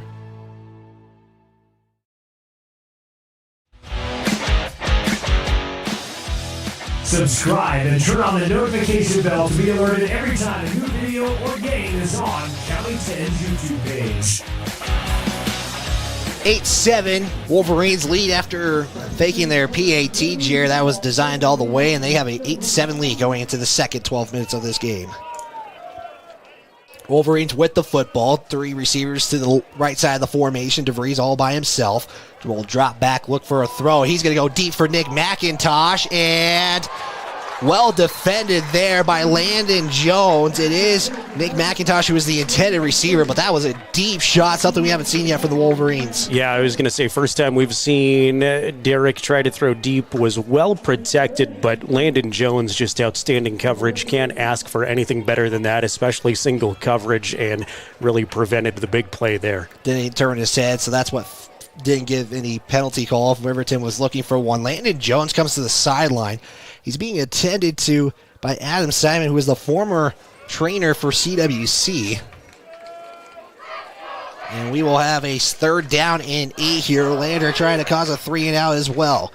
DeVries in the shotgun, going to roll out to his right. Looks for the throw for Nick McIntosh, is able to do so. Trying to tie up rope on the sideline, makes a move, and a couple of Tigers are able to get it. That is a big gain. That is a 21-yard reception from Derek DeVries to Nick McIntosh. Nick did just a fantastic job of staying in bounds. He, like you said, tightrope the sideline there and was able to tally up some yards after catch. Now set up a 1st and 10 in Tiger territory. As, again, Tigers was trying to cause a 3-and-out. That was probably a good opportunity, but the rollout pays off for the Wolverines. Clock at 11:27 and counting. 1st and 10 at the Tiger 44-yard line. DeVries will go under center. In the backfield is Saltzgaver.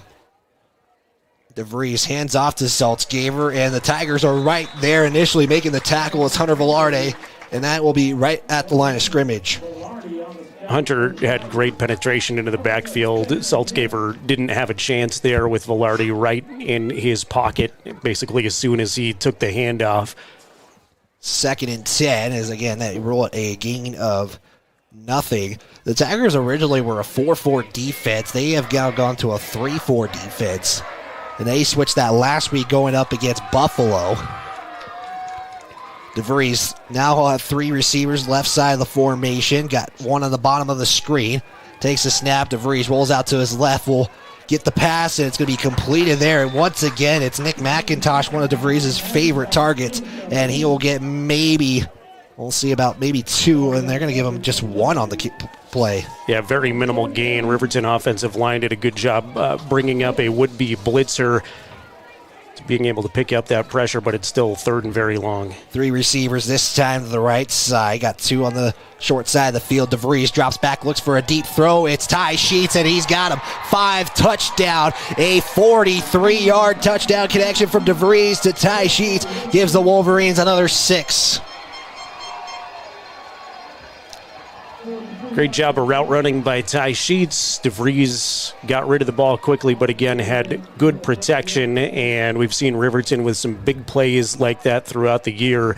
And Riverton goes back-to-back with touchdowns on the scoreboard. We'll see what happens on the PAT here, though. Well, it's 14-7. It's theoretically a 7-point game, as this one is going to be a PAT. It's put up by Saltzgaver. It's up and good, and we have a 8-point lead for the Wolverines, 15-7. We'll take a 30-second timeout. We're back right after this on the County 10 Sports Network. Wyoming Catholic College is a unique institution that offers an immersion into Western tradition, the beauty and challenges of the wilderness, and the treasures of the Catholic spiritual heritage. Our mission is to provide a unique educational experience that nurtures the body, mind, and spirit. We are proud of our alumni success stories and the learning opportunities we offer through our academic outreach program. Come and explore our campus in Lander, Wyoming.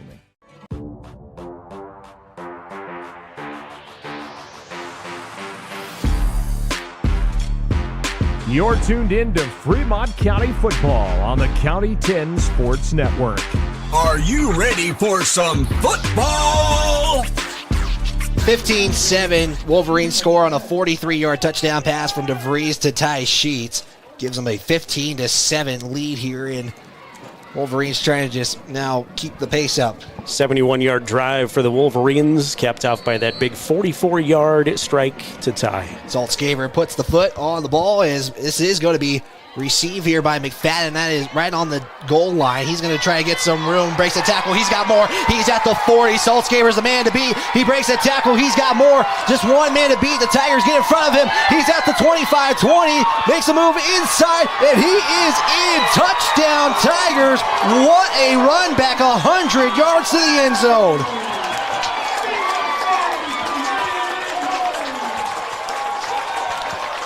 Soak in the atmosphere here at LVHS with several hundred fans on their feet clapping, and man, fireworks on both sides. Exactly the answer Lander fans were looking for. Well, they've scored one play on offense and one. This is the most points they are about to tie the most points scored in a game here. If they go for two. Caleb Andrews will be the kicker, though. If they do elect to go with the PAT route, they do. It's up and good. And we have a 1-point lead again for the Wolverines. It's 15-14. Wolverines up. We'll step aside, another 30-second timeout, back right after this. On the web, mobile, social, and on your radio dial, with all the news you need to feel connected. From sports to board meetings and community features, we work hard to bring you all the latest updates you care about. Visit us today at county10.com. County 10, community connected.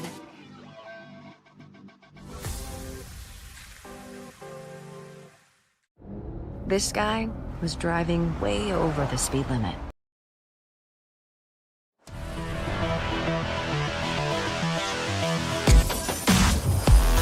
15-14 on your Fremont Chevrolet scoreboard. 100-yard kickoff return by Finn McFadden cuts this lead down to 1. We want to give a big thanks to State Farm Justice Jacobs. They are a proud supporter of Tiger Athletics at State Farm. They're there to protect your future. Call today at 332-2530 or stop by their office on Main Street in Lander.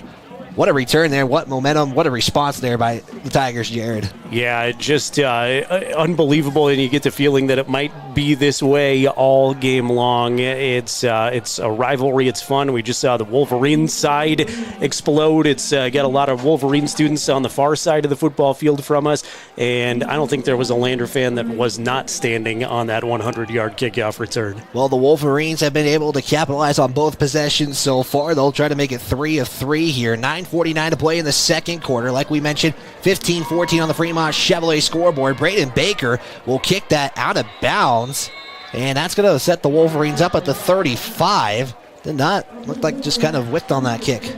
Yeah, that I don't think was obviously not supposed to be the goal there to kick it out of bounds. Maybe it was an intentional short kick and wanted to kick it to an upman, but not wanting to kick it out of bounds as Riverton will start with decent field position here. 9:49 to play second quarter action. Well, last week they made Lander kind of go back on some of these kickoffs, and Wolverines just electing to take it at the 35. I mean, if you've been able to score 2 of 2, you might as well just see what you can do from the 35. They're going to actually put the football at the 42-yard line, so it'll be 1st and 10 at the 42-yard line. Normally that would be at the 35, but then you're getting Jim Burton coaches asking for it, but the official clears it up, and they seem to agree with it. DeVries will go in the shotgun. Going to put a man in motion here. DeVries toss it out to Saltzgaber. Ball is out, and he is lucky. He gets back on that. That's going to be a big loss, maybe a loss of 5 on the play. Actually, a loss of 6 on the play. Hunter was good to get on the turf quickly, but like you said, Wyatt, ended in a big loss for the Wolverines. Well, now can the Wolverines capitalize and try to get something going here? 3 receivers, right side of the formation. DeVries going to check the sideline, and we'll get a new, different call here. DeVries will get set here for the next play. DeVries drops back. We'll look for Branson Saltzgaber, and they'll get maybe 7 on the play, and they do as they get past the original line of scrimmage. Gain of 7, 3rd down and 9. It's hard to believe almost that we started this quarter at 8-7. Saw the quick strike from the Wolverines on that 44-yard catch from Ty Sheets, and then the answer, 100-yard kickoff return for LVHS and Finn McFadden. I feel like this is a game everybody looks forward to, and just a different type of feel in this one. DeVries thought about going the swing pass. Now we'll look as there's a couple of Tigers, and they are able to get the stop as the Tigers get a sack and maybe actually a gain of 1 for DeVries. And that will be 4th down. The Tigers make a stop, and the team will punt it away as that was Tress Pickard on the sack. Pickard did a great job, was really in pursuit of DeVries for a long time there, never gave up. Love to see that energy as a football fan, and I'm sure the Tiger fans love to see that too. Wolverines will punt it away here as Moffitt and Burton are waiting for it, as Burton will call the fair catch at the 23-yard line, and the Tigers will set up shop. Well, they didn't have an offensive possession because they returned a 100-yard kickoff by Finn McFadden, so they'll finally get back on the field. But the last time out, Jared, they went 3 and out. After seeing the explosive return last time, I think Riverton fans may have taken a sigh of relief seeing the fair catch signal go up there. Riverton's turn to get out there defensively now after Lander does a good job to get Riverton off the field so quickly. Well, if you thought the stands were packed, you got a bunch of people just lining around the track of Bill Bush Stadium in a great atmosphere tonight. 8:16 to go, 1st and 10 at the 23. Hollinshead going to line up in the gun, 1 receiver on each side. Velarde will go in motion. Handoff is to Larvey, as they're going to get a nice carry, give them about 5 on the play. Second time we've seen Larvey carry the football, 6 yards. Now, as we close in on that 8-minute mark, yeah, it is fun to see these fans that are coming in now not really knowing where to go, and they just continue to wrap around the fence. Going to go standing room only here from Bill Bush Stadium on a Friday night. As that sun slowly starts to sink, you'll start to see less of a glare on your screen here soon, as we'll be under the lights by halftime. A great view. Tigers again in the gun for Hollinshead. This time it's Burton in motion. Larvey again. Ball is out, and there's going to be a fight for this. Wolverines say they have it. As Larvey kind of had that poked out, the Wolverines come up with it. It's Talon Thoman who comes up with it, and it's a turnover. But paying the price, though, on that play is Ryan Watson, who was limping off the field. Yeah, we'll hope for the best for Watson. Talon Tillman there, one of the leading point getters for the Wolverines defensively. Tillman is also very strong blocking back up front for Riverton on the offensive side of the football, as he's just going to stay out there on the field. But the wrestler showing some strength and recovering the football that was loose on the turf. Well, the momentum might have just switched back to Riverton. Can they take advantage of the short field, only needing 30 yards to get another 6 on the board? 3 receivers now as Cox will go in motion. DeVries again in the gun, takes it himself, going to go to the left side of the field, gets around the edge, and I feel like that's the first time they really attacked that edge on the run game, and they get a good gain out of it for 8. 2nd and 2. Yeah, you'll take that on first down anytime, picking up 8. And like you said, Riverton with a really good field position here would love to capitalize after the fumble recovery. George Lopez watching from Worland. Big shout out to you. Doesn't he have a TV show? I think this is a different George Lopez. Oh, okay. Good to know. 3 receivers, right side of the formation. DeVries is in the gun. And we have a whistle and timeout taken by the Wolverines, so they're down to 1 with 6:52 to go. The Tigers do have 2 timeouts, as it's 15-14 on the Fremont Chevrolet scoreboard. We'll just keep it right here. Want to give a big shout out to Baldwin Creek Rental Center. Lander has everything covered from equipment rental to party rentals. Stop by at 675 Baldwin Creek Road to see how we can help. Good luck to all the athletes from Baldwin Creek Rental Center. And Wyoming 4x4 wishing all athletes good luck. Wyoming 4x4 located north of Riverton, your one-stop shop for all your vehicle upgrade needs, from lifts to bumpers to bedliners. Give Wyoming 4x4 a call, 857-3175, 857-3175. Boy, it's been a fun one. I know we've played just a quarter and a half, but we've already seen a lot of fun action here. 15-14, Riverton out in front. Both teams have found the end zone twice, and the difference as of right now is that 2-point conversion that Riverton went for after their first touchdown. And they did it from the field goal formation. It was basically Nick McIntosh all himself. This is a game I was looking at, Jared, that's kind of an intriguing one. Star Valley 21, Powell 14 in the third quarter. So that's a game to look at on the west side of things. Star Valley and Cody play next week. DeVries looks to the short side now. Will loft one. Nick McIntosh all by himself. Made a move. He's in for 6, but no, they say incomplete. Apologies. Yeah, hit the ground. He almost came down with it, but just got a little bit loose, was well defended. Normally that is one you see Nick come down with. Ball was placed pretty well, it looked like. 3rd and 2 now. 6:47 at the ball is at the 22-yard line. Second quarter of play. Again, Riverton took a timeout. They're down to 1. Again, Tigers still have 2 to go here as play is going to be brought in here, and the Wolverines will now come out of their huddle. 2 receivers, short side of the field on the left side of the formation. 3 receivers now. Ryan Cox will go in motion here. DeVries all by himself will take it up the middle and originally got a hit and then is able to kind of lunge forward for a first down after 5 yards on the carry. Left side of the Riverton offensive line with a good push there, and I feel like I've said this a lot, but really helpful to have Ryan Cox back after last week as that leader for DeVries to follow and pick up those tough yards when he needs them. 1st and 10 at the 18. We still got 6:28 to play, so plenty of time for the Wolverines, but they've taken just quite a little bit of time, off the clock, and they've only started at the 30-yard line, so really milking this clock if they can. Wolverines will send 2 the receivers to the left side. DeVries by himself, Gettenbein the running back. DeVries looks, will find Gettenbein, and he has nobody. He's got a couple of blockers in front of him. He's trying to reach for more. He's going to be close to the first down. If he is, he's going to have a gain of 11. If not, he's going to be just at the 10. They'll give him 11 and the first down and goal. Saw the one big play, 44-yard touchdown pass. Haven't seen anything like that again, but you see Riverton just continuing to move the chains as they need to, and sets up a 1st and goal here from the 7. They went to the right side and then went back left, got the Tigers kind of pulling that way, and it pays off. 1st and goal, ball at the 7. 5:34 to play here. McIntosh will be the far receiver on the left side of the formation. Ty Seats going to line up with the line. DeVries, handoff, Gettenbein, trying to go up the middle. Tigers will let him get maybe 5, as the ball will be placed out right around the 2-yard line. It's going to be 2nd down and goal at the 2. Zarek Prosser, Xavier Garcia, Nathan Mills on that side of the Riverton offensive line.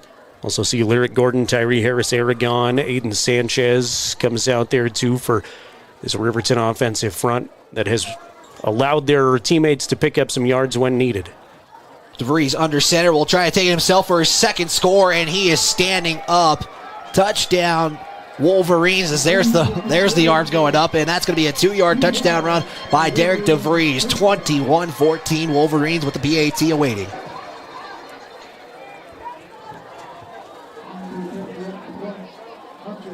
Well, the PAT Hunter Saltzgaber will probably put this through. I won't assume now because of that 2-pointer we had in the first quarter. Snap put down by McIntosh. That kind of was a tough hold right there, it looked like, for McIntosh, but able to put it through. Saltzgaber now 17 of 17 PATs, at least that he's gotten off. He does have one blocked, so 17 of 18, I guess I should say officially, but he did have no choice on one that we saw blocked earlier this season. Extends the Riverton lead back to 8 with 4:45 to play here at second quarter action. DeVries has ran the football quite a bit, 12 times, 50 yards on the ground, and has punched it in the end zone on the run twice now. Yeah, we also a couple of touchdown runs. We want to mention it's homecoming night, so we're going to have an extended Buckle Up for Life Wyoming halftime show. We'll get you the royalties. We'll get the performances out for folks who might be wondering if we're going to go to a break. We'll do our best to get through that one. We'll recap the first half and get some updates from around the state of Wyoming as well. But we got to get through this first 4:45, though, of the second quarter here. So again, Tigers a couple of turnovers, the 3-and-out and a turnover after a couple of plays in that last drive. We'll see how they respond here as they're down by 8. thing that favors the Tigers right now, Jerry, is they got 2 timeouts with 4:45, and their offense kind of a time-consuming offense, as we could say, as Saltzgaber will put it up, and this one going to be a little squib kick. It's going to be recovered by Bryce Mason. That could have almost been a disaster. It was Barrett Moffitt and Bryce Mason right there to try to get it, and it comes up with Bryce Mason. Being a big NFL and college football fan, you don't see the oddities on kickoffs that you do in high school football, but I've seen that a lot this year where you do try to get a little bit tricky. It's not an onside kick. It's not exactly a squib, but it is a short distance kick, and you're just hoping for a weird bounce. We've seen that on both sides in this game now as Lander takes over offensively from their own 36, 4:44 to play. Fremont Chevrolet scoreboard. And welcome everybody on our County 10 YouTube page, County 10 Facebook page. Give us a comment, drop us a line, let us know where you're watching from. Wyatt and I will try to shout you out, but it's always fun for me to see where everybody's tuned in from.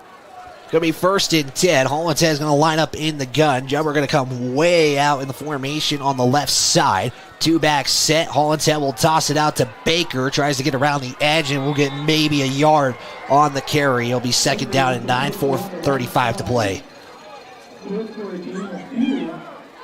Baker picks up a couple. I haven't seen him carry the football, I don't think, since he had that big 63-yard touchdown run.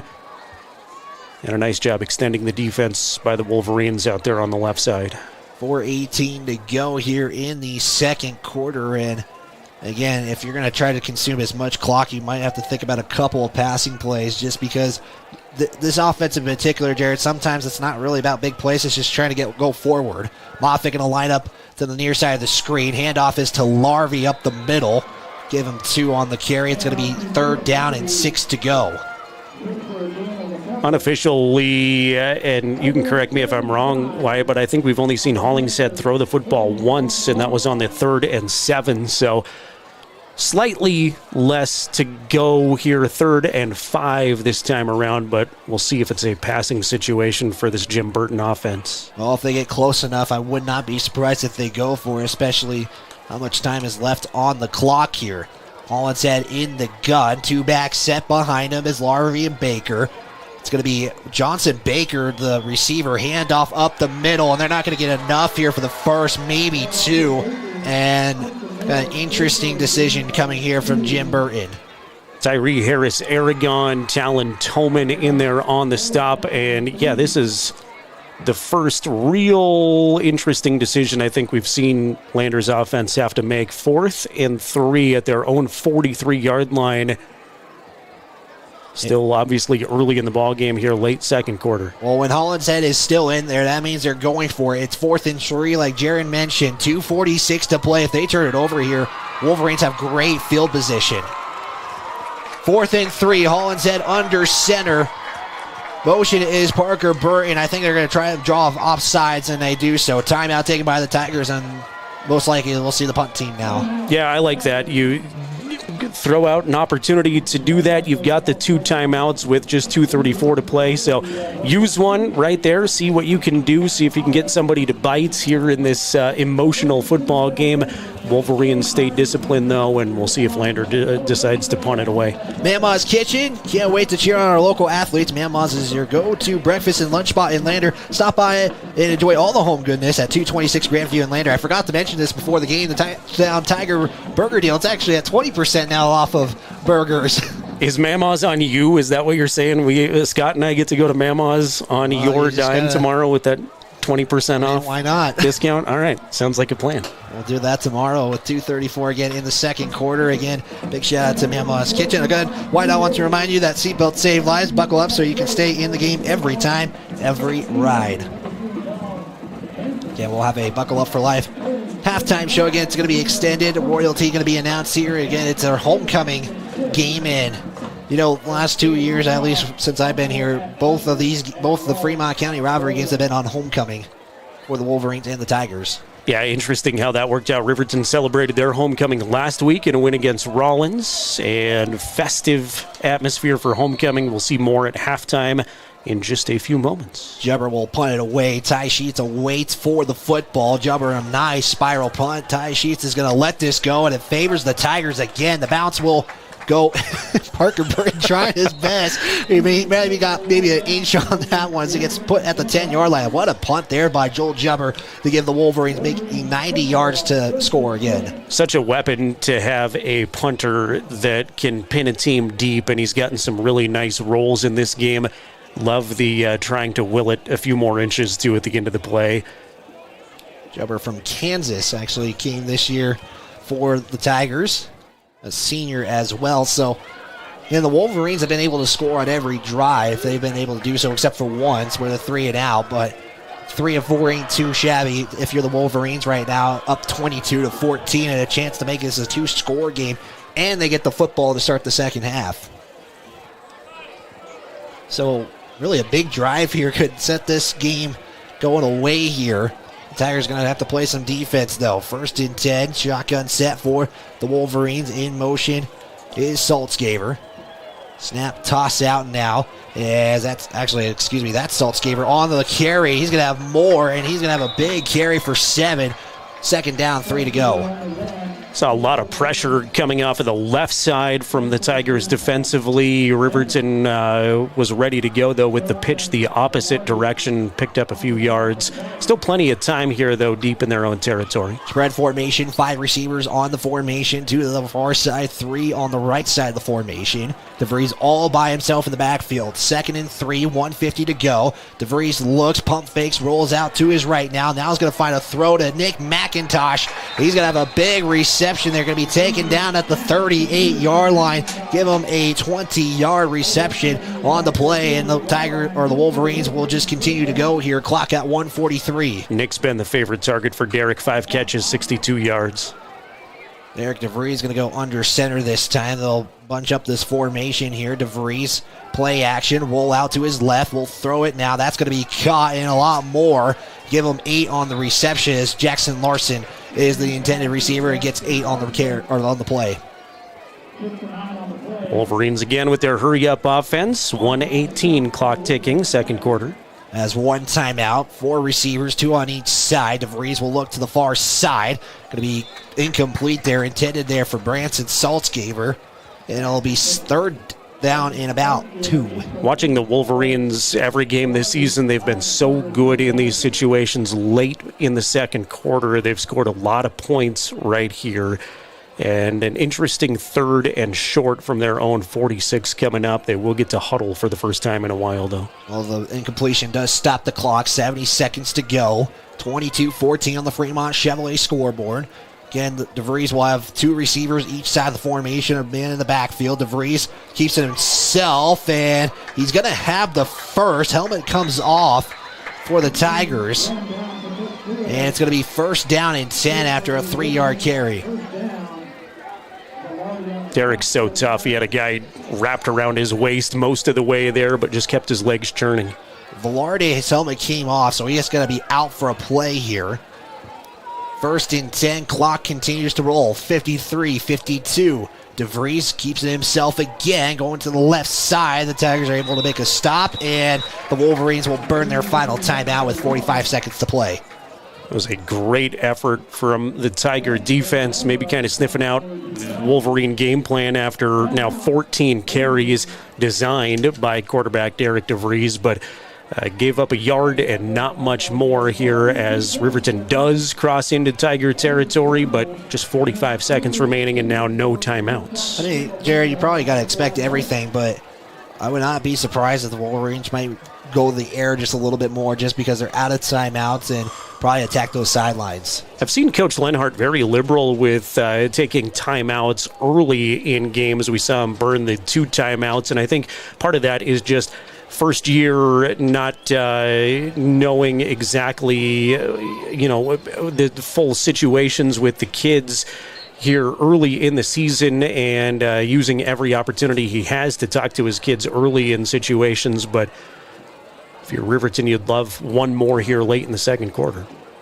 Yeah, they will receive the second half kickoff. They have a 2nd and 9, ball at the Lander 49, 45 seconds to play.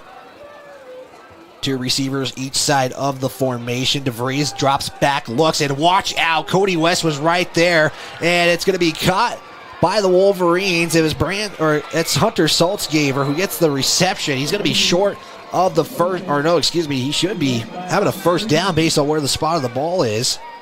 And the Wolverines will hurry it up here. We do have a flag on the play. Yeah, a lot happened there. Derek took a shot. He was able to bounce back up, but did a nice job in the pocket to get the football away. And a flag flew in kind of as soon as there was contact. And that is target hit. Wow. That's going to be a 15-yard penalty. So this is going to hurt the Tigers, but the Wolverines now have shorter field to work with 35 seconds. Ball is going to be inside the 30 at the 34-yard line. Yikes, and yeah, Jerry, you mentioned he took a shot and somehow got up on after that play, and he's in there. A couple of big hits there targeting the 15-yard penalty, and that's a drive changer for sure. Still just 35 seconds, so Riverton's got to be real mindful of the clock at the 24-yard line, but that changes things dramatically. Late substitution by Lander. DeVries in the gun again. They've been mostly in the gun. 3 receivers. DeVries drops back.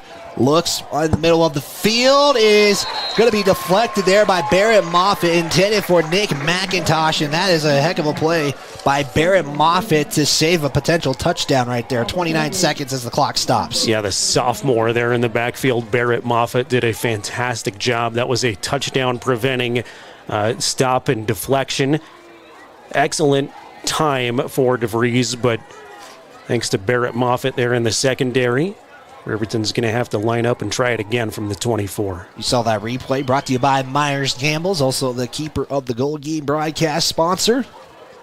Big thanks to them and all of our sponsors as well. 29 seconds to play. 2 receivers again on each side. DeVries drops back, looks at that big side of the field, and it's going to be caught by Nick McIntosh over a couple of defenders. He is in, touchdown, and injured Tiger on the play, but what a play by Nick McIntosh to somehow get that reception and go in for 6. Quite the play there, and it's almost was advantageous for McIntosh that he had to come so far back because it helped split the defenders. He had 2 guys on him. DeVries was able to thread the needle there. McIntosh comes back, makes the reception, and then has daylight to the end zone. Odie Moffitt, the injured Tiger. McIntosh will put it down for Saltzgaber on the PAT. It is up and good. 21 seconds play. It's 29-14. We'll step aside a 60-second timeout. Back right after this. Was driving way over the speed limit. Look at the damage. This guy was going a lot over the speed limit. Look at the damage. This guy was going a little over the speed limit. Look at the damage. Redden, Kane & Associates. CPAs is your go-to source for tax, financial, and business solutions. Our experienced professionals are trusted and know the numbers. We're dedicated to providing personalized attention to each of our clients. Whether you're an individual or a business, we're here to help with all your accounting needs. Let us do the math for you. Stop in or visit rivertoncpa.com to learn more. Elevate Rehab's founding principal. Read all about the Fremont County Sports Weekend at county10.com.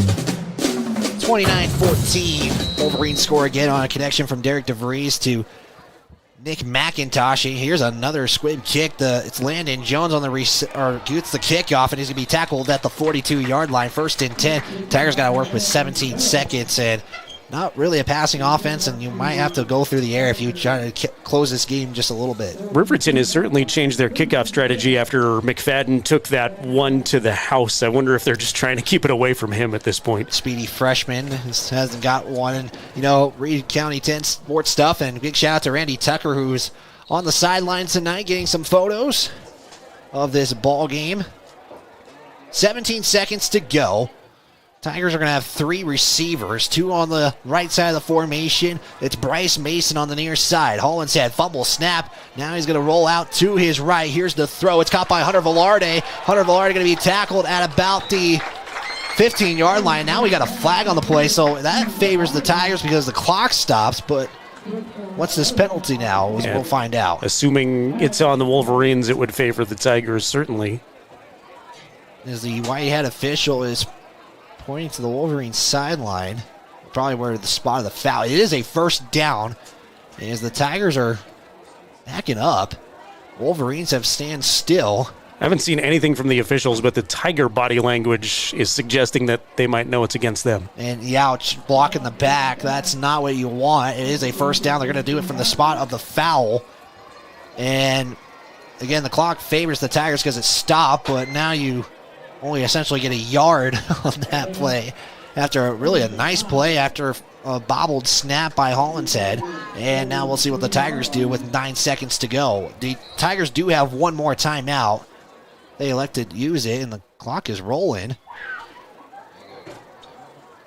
And the Tigers won't take the timeout. And so with that, we'll go to the half. 29-14. Wolverines on top. We'll step aside. We're going to take a quick timeout. Here, Scott, we're going to get the royalty. We're going to get the halftime show if possible. It's brought to you by Buckle Up for Life Wyoming. We're back after this. Was driving way over the speed limit. Look at the damage. This guy was going a lot over the speed limit. Look at the damage. This guy was going a little over the speed limit. Look at the damage. Redden, Kane and Associates, CPAs is your go-to source for tax, financial, and business solutions. Our experienced professionals are trusted and know the numbers. We're dedicated to providing personalized attention to each of our clients. Whether you're an individual or a business, we're here to help with all your accounting needs. Let us do the math for you. Stop in or visit rivertoncpa.com to learn more. Elevate Rehab's. We are back here on the County 10 Sports Network. It's the Buckle Up for Life halftime show brought to you by Buckle Up for Life Wyoming. It's 29-14 in favor of the Riverton Wolverines in this one. They're getting an extended halftime show. We have 16:49. That's how long it is. Normally it's about 10 minutes. The royalty is being announced here. We were told that we will not be able to say who the king and queen is until it's announced.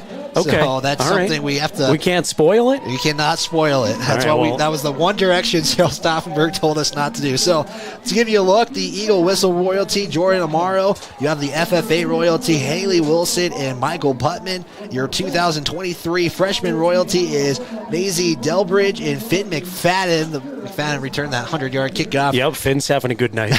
You got royalty. You got a touchdown in it. Your 2023 sophomore royalty, Harlow Baker and Corbin Law.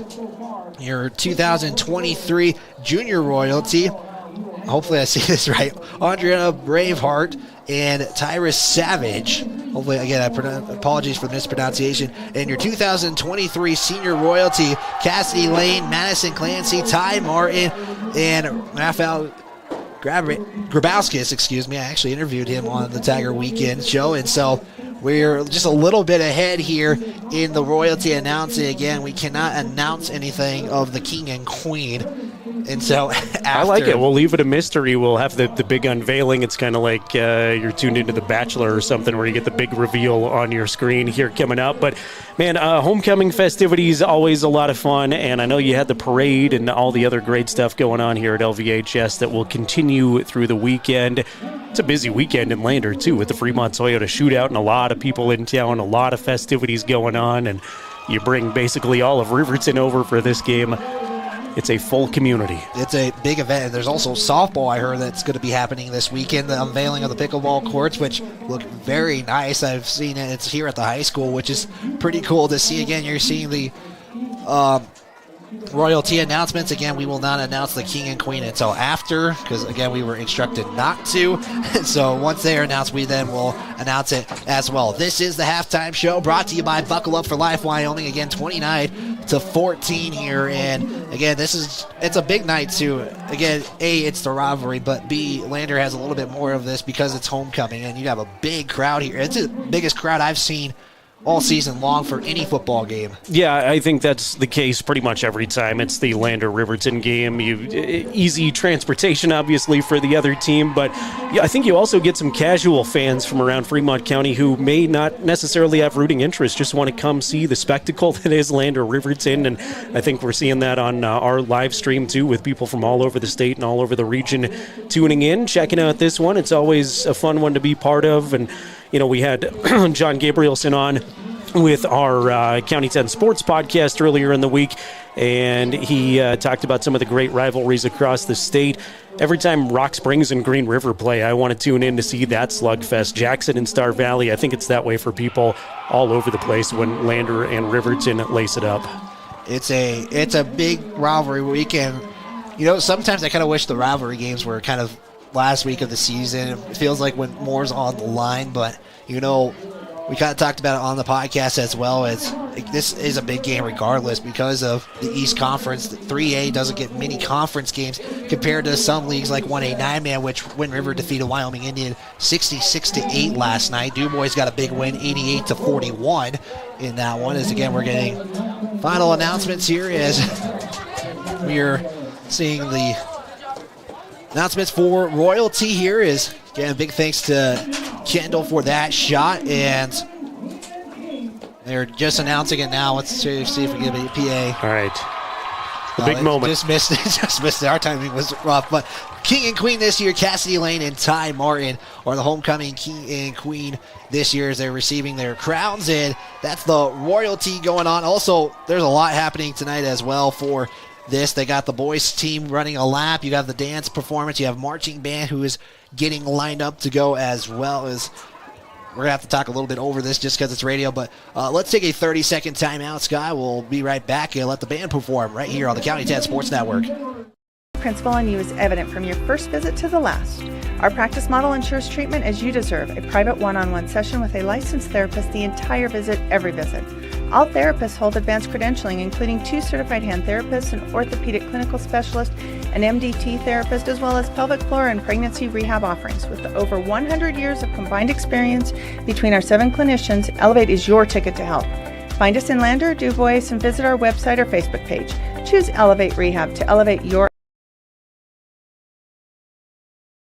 We are back here on the County 10 Sports Network. We're actually changing things up. This is the dance team now performing for LVHS, and this is actually come back, the dance team. It's been here for a couple of seasons now, and they are getting good recognition as well statewide for their performances. The Riverton Lady Wolverines also getting some great recognition for their cheerleading team as you're, again, watching this performance that they practiced before and during the game. Is again, me and Scott were here just a little bit earlier getting things set up, so we got to watch just a little bit of what they were going to do, but this is a different start. little background here. We've gotten several folks asking to see these halftime performances, the dance performances. Now we've got a Lander police officer, that may be Lander Police Chief Scott Peters, out there with pom-poms. How about that? We've had some folks that want to see these performances at halftime, and to those folks, I will say we are also on the radio, so radio becomes very awkward if we're not narrating a little bit, but if you are fortunate enough to be watching this on County 10's YouTube channel, you are seeing a Lander Police Department officer, part of the Lander Valley High School dance team. LVHS dancers won a state championship not long ago, and you can see why. They're coordinated and have a lot of fun. Yeah, have a great team, and this has just kind of been growing over the last couple of seasons, like we mentioned. I love the officer out there. I think that's awesome to see, being a part. That's sometimes hard to do if you're kind of one of those dads or one of those folks that just gets in and kind of just goes with it, but he's not doing too shabby. I give him a 9 out of 10. I'm telling you, that's a lot better than I would do out there. So kudos to that LPD officer. And I think the challenge has been thrown down to any Riverton police officers now. Maybe next year we'll have to see an RPD officer part of the halftime dancing festivities.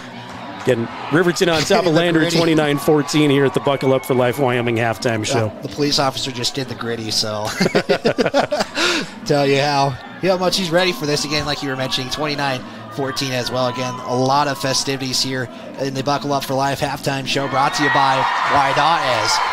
What a performance there by the LVHS dance team as perform. And now it will be the marching band. So we're just going to keep it here and keep it going, Jared. And Jared, I mean, Riverton took advantage when they need to, and it's paid off. They're up 29-14. Trying to identify that officer if I can to give him a shout out. I do not think that's Chief Peters, but I don't have his name handy. But either way, we should give him a shout out and pat on the back here at halftime as the marching band prepares to come on. We'll see if we can pick up some of their sounds. But again, at the half here, it's 29-14, Riverton on top of Lander. I think the big thing, and just because I've covered Lander, the fact that they were able to put points up and get it in different varieties, that's something to see. And the offense was able to put some points up. That was good to see as well, because offense has had a tough time getting some points going on. And got some updates around the state, Jared?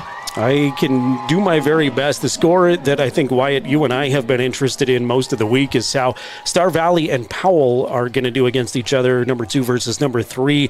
And Star Valley holding a slim touchdown advantage in the fourth quarter. It's 21-14 Star Valley on top of Powell, thanks to the latest WyoPreps.com update. No surprise, Cody rolling over Green River 48-0. That is a second quarter score, by the way, 48 points in the second quarter. Also in the second quarter, Evanston's up on Jackson 20-7, and just getting underway, it's Buffalo at Douglas. Rollins at Worland was also a 7 o'clock kickoff. I know we had one Fremont County game of interest, actually 2 games of interest earlier this week. Was Wind River knocking off Wyoming Indians 66-8, and DuBois with a nice win over Matiti 88-41. So a couple of state champion contenders there perhaps in Wind River, and DuBois picking up wins. Yeah, DuBois bouncing back after a couple of tough ranked losses to Little Snake and Encampment. Those are 2 teams DuBois is in their conference, so big tough one coming here is, again, 29-14 your halftime score. And Star Valley's got a tough one. They got to go to Cody next week, so that could be a conference decider. And Douglas and Buffalo might be a conference decider tonight too, early on here in the 3A East. I want to thank Kelly Reese and a couple of the other commenters on the County 10 YouTube stream. We believe that is Lander Police Officer Conolog, who is the school resource officer at LVHS, which would make a whole lot of sense. Either way, he's got some moves, that's for sure, and I hope you were able to see that fun performance at halftime. Well, he changed my 9 to a 10 because of the gritty he did during the performance. If you had a grittying police officer on your Lander Riverton bingo card, go ahead and scratch that one off. Did not expect that. Bingo cards, or how much bingo spaces. I mean, we've had Lander score some touchdowns tonight, something they have struggled. And again, it's good to see they're 20% off right now at Mamlaw's Kitchen for burgers on that one, as you're seeing now the marching band perform. Again, if we want to give everybody a shout out, because if you're tuned into this broadcast, this is just, it's amazing to see where everybody's tuned in from. It's amazing that you are willing to be a part of our broadcast. And we could have done it a different way, and we are glad that we were able to do this. This is the only time we get to do this twice a year, Jared, that we get to be together, and this is one of those moments, and what a night to do it. Yeah, I love it. Behind the scenes here, it's great to work with you, Wyatt. It's great to have Scott Fuller on board and our great camera crew here. Also, how about this? This is a cool story that I'm seeing on our YouTube stream, too.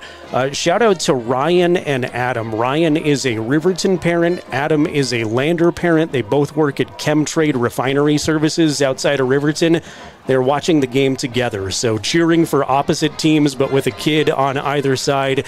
That's just the spirit of Lander versus Riverton, 2 communities that rely on each other, 2 communities that can be friends and neighbors. It's intense on the football field, but it's fun to hear stories like that. So shout out to Ryan and Adam watching along as you listen and watch the LVHS marching band. Yeah, and also, this is a rivalry too, but I think John said it best.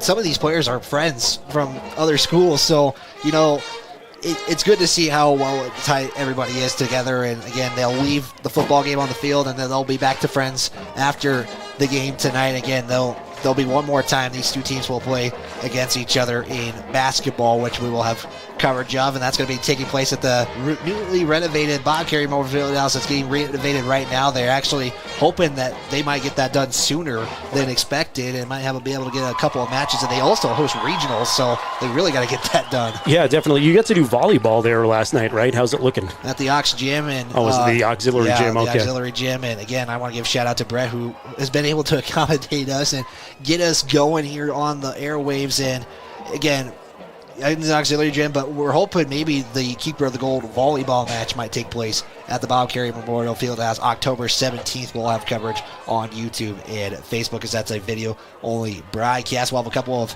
Fremont County games next week. Shoshone at Big Piney at Shoshone, and we'll have DuBois against the new football team in Casper Christian, who Casper Christian kind of doing pretty well this year as well. Yeah, it's interesting to see. I guess expansion team is not the right word, but the newest Wyoming high school football team started out with a bang and is doing really, really well for year one of that program. So just excited to celebrate all things Fremont County with County10.com. This Lander Riverton game is a huge part of it, but more volleyball from you, Wyatt, to look forward to, and we'll look forward to picking up some of the smaller schools as the season goes on. Wind River and DuBois, I think, both have great chances. We enjoyed covering Shoshone earlier this year, and I know you and I have both had the chance to do Shoshone State Championship games from Laramie, and that was a lot of fun. So it's fun to see all of these athletes and folks doing well to represent Fremont County. I think Rob Valkyrie, I hope I say that right. I could be wrong mispronouncing it. Watching from Ohio, is that a state off your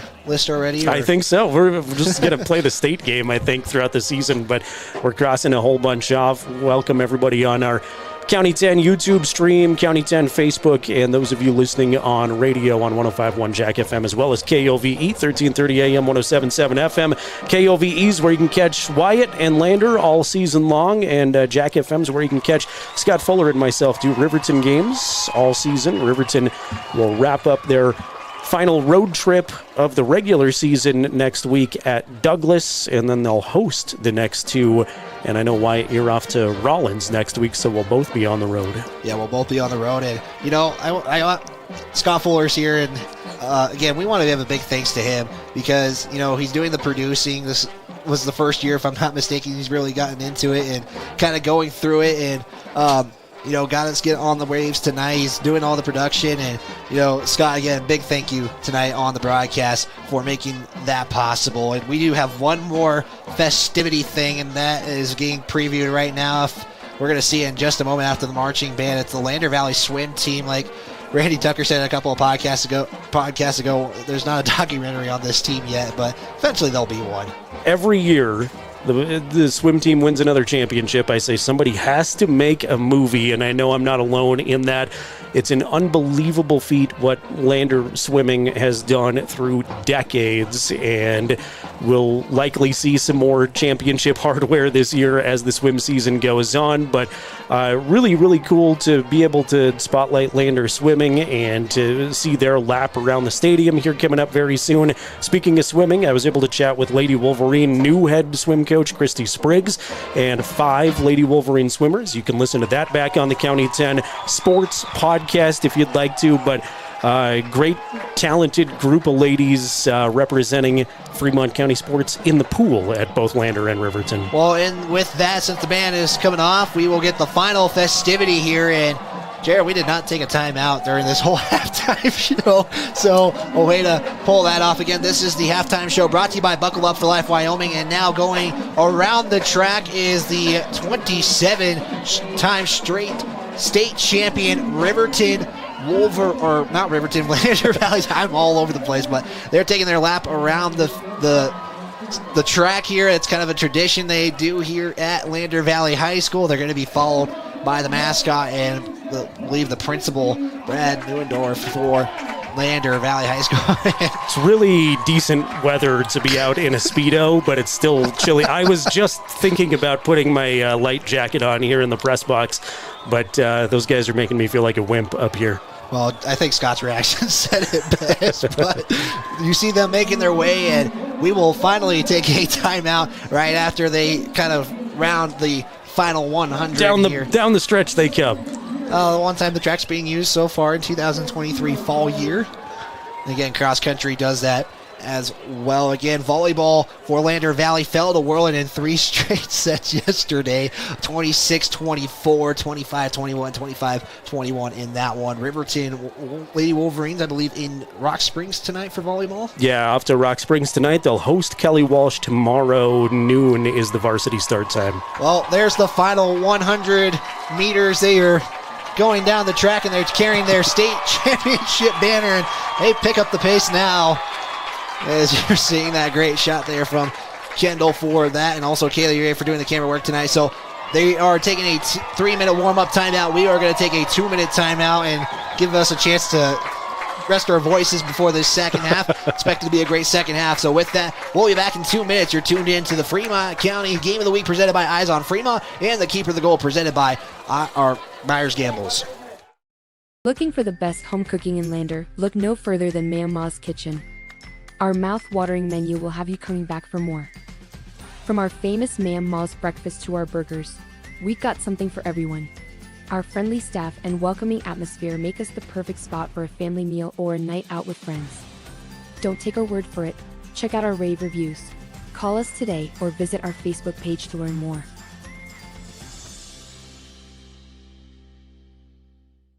I'm John Shade, your Edward Jones financial advisor. Financial investments are very important, but so are the investments of time, patience, and encouragement of our young athletes from their coaches, teachers, and mentors.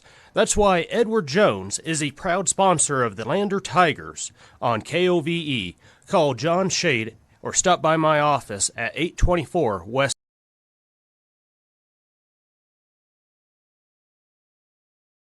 If you're looking for the best home cooking in Lander, look no further than Mama's Kitchen. Our mouth-watering menu will have you coming back for more. From our famous Ma'am Ma's breakfast to our burgers, we've got something for everyone. Our friendly staff and welcoming atmosphere make us the perfect spot for a family meal or a night out with friends. Don't take our word for it. Check out our rave reviews. Call us today or visit our Facebook page to learn more.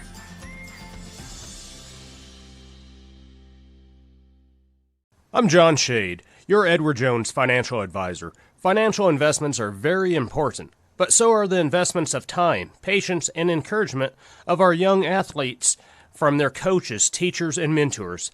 That's why Edward Jones is a proud sponsor of the Lander Tigers on KOVE. Call John Shade or stop by my office at 824 West Main Street for all your investment needs. Edward Jones, making sense of investing. Member SIP. Find more Fremont County sports coverage on the County 10 Sports Podcast. Well, again, Riverton won the coin toss earlier, elected to defer, so they're going to get the second half kickoff. Braden Baker will kick it off here. 29-14, the final 24 minutes in this half are underway here. It's going to be fielded by Ty Shee. It's going to go to the 19-yard line. It's going to get tattooed by Hunter Velarde. First and 10 for the Wolverines at the 19. But Jared, I think no matter where they've been able to put points up. Yeah, that was just a stick by Velarde, though. A little fieriness out of the locker room for the Lander Tigers. So to set up first and 10 at the 19. That took 5 seconds off the clock. So again, we appreciate everybody tuning into this broadcast, however you may be tuning in, radio waves, video on Facebook and YouTube, as we will get set here for the first drive of the second half. Again, Wolverines have scored on 4 of their 5 drives tonight, 1 3 and out for the Wolverines. And Tigers had the football, elected to take it to the half with the score at the moment. Again, that's the Lander's 1 point away from the most points tied, so if they can score, they'll get the most points. Cody West late, and the Wolverines will have a shift, and no flag, but pays off. So first and 10, here's a quick toss to McIntosh, and the Tigers will be able to get there, and once again, that's Hunter Velarde making a play, gain of maybe a yard. Well, Hunter has certainly started the second half fired up. Not much of a gain there on the completion to Nick, his 7th reception. I think 7 targets, 7 catches for Nick McIntosh for 88 yards. Saw him catch one for a touchdown with 21 seconds remaining in the second quarter. The most recent score of the game here is sets up a 2nd and 8. Gotta give a big shout out to that student section. It keeps growing, and they are been in this game from the beginning. 3 receivers right side of the formation, 1 to the near side. We got a motion man is Gattenbein. DeVries snap looks, will give it off to Branson Saltzgaver. The completion is good. Give him maybe 7. That will be 3rd down and 1. Branson's second catch so far. 3rd and short. So nice pickup there for the Wolverines to make this more manageable, but we'll see what they do. Lander has failed to be able to stop DeVries when he's ran in these short yardage situations. We'll see if we get more of that. 14 of 55 is DeVries on the night. Has a couple of scores on the board. And like you mentioned, kind of running up the middle has actually paid off for the Wolverines in this contest. 10:30 to go here again. First drive of the second half. 3rd and 1 at the 28. DeVries by himself in the gun. Normally that kind of means it's a keeper, and there's the case. DeVries will get the first down for a gain of 5. DeVries has had a couple of 1-yard runs. One of them was for a touchdown earlier, but you don't really see him contained to less than 4 or 5 yards typically when he has a full head of steam. 12th first down unofficially for Riverton so far. Riverton has ran a lot more plays than Lander has in the ball game. Fairly close on the scoreboard, but you got to keep in mind one of those was a kickoff return. 3 receivers, right side, man in the backfield. Will go in motion is Gattenbein, goes to the far side of the formation. DeVries drops back, looks for Ty Sheets. He is wide open. He is at the 30. Jumper going to take him down to about the 28. A big reception all the way down to the 28-yard line. Boy, just a great strike. DeVries to Sheets. See if we can pick it up on the Gambles replay if you're watching the video along. And we've seen Riverton flip field position in a hurry a few times this season. They did right there. A gain of 39 yards. 1st and 10, 9:36 to play. As McIntosh and Sheets will go to the left side of the formation. DeVries will go under center on the offset eye. Handoff is to Gattenbein, the running back. The Tigers are trying to take him down, and Gattenbein just continues to go. Gets 5 on the carry. Wow, I looked up there for a second. I thought that play was over, and then I looked back down to the play, and they just kept pushing the pile forward. 127th meeting between these two teams. Riverton leads the series 64-55-7. In Lander, it's 29-29-5 for these two teams. The 5 ties thing is kind of impressive. You don't see that a lot. And Lander has won the last 5 as well. Last year, won it in overtime, going for 2. DeVries by himself in the gun after a 4-yard carry by Gattenbein. Here's a little toss to Ty Sheets, and that's going to be missed tackle. Flag on the play. Ty Sheets going to be close. He's going to be taken down at the 1, but penalty at the 17-yard line. We'll see what this is, as that came from the near side official. Would anticipate this is going to come back, thrown in the area where you'd see some kind of blocking infraction. And they will, based on where the Wolverines are going, where the Tigers are moving, it looks like it's going to go against the Wolverines here. So there's kind of a stop at that drive at the moment.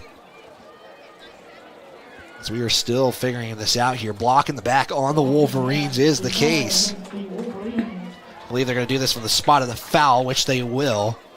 And that will be placed at the 26-yard line. So it really comes as a 2-yard loss after all of that. 3rd penalty of the ball game for the Wolverines. It's been a clean game as far as penalty-wise have gone in this one. It's good to see that. Wolverines will have 2 receivers each side of the formation. Seach and Gattenbein at the bottom of the screen. DeVries all by himself, drops back, looks to that far side. He'll set up a screen there for Branson Saltzgaver as he is going to be taken down at about the 19-yard line. He's going to be a yard short of the first down. That will be a gain of 8. Nicely designed play. Have seen Riverton with some success on the screen play.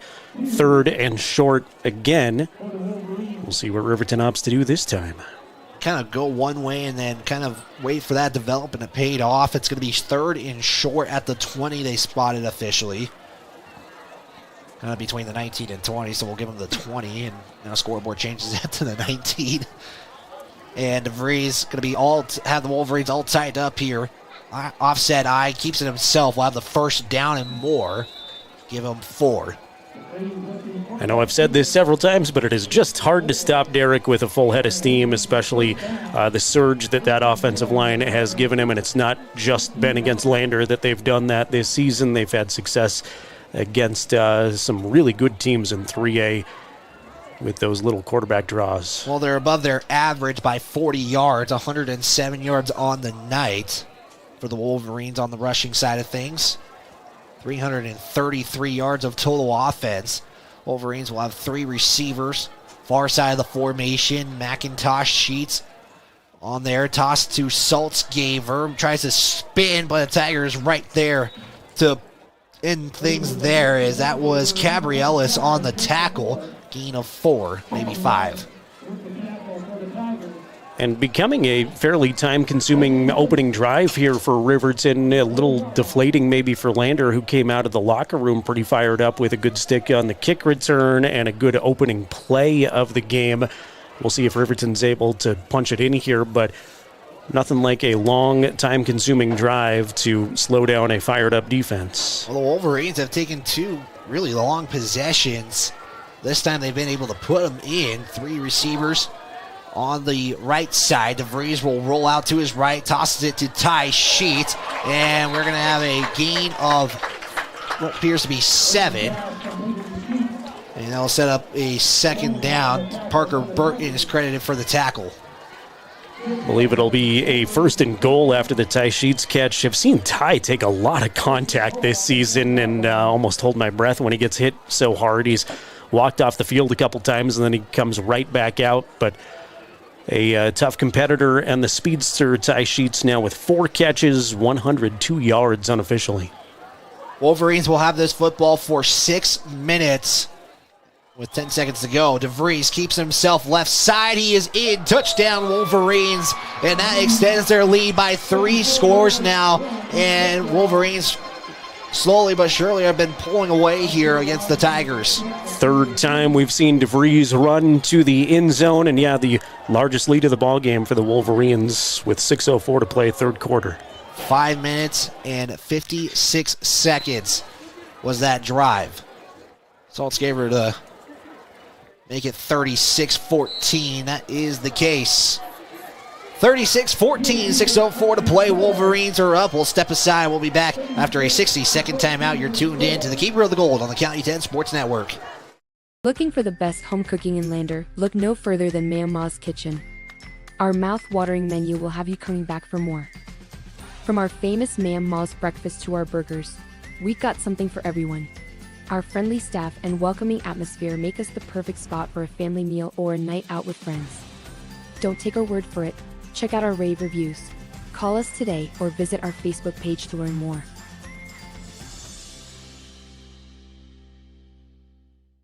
I'm John Shade, your Edward Jones financial advisor. Financial investments are very important, but so are the investments of time, patience, and encouragement of our young athletes from their coaches, teachers, and mentors. That's why Edward Jones is a proud sponsor of the Lander Tigers on KOVE. Call John Shade or stop by my office at 824 West Main Street for all your investment needs. Edward Jones, making sense of investing. Member SIPC.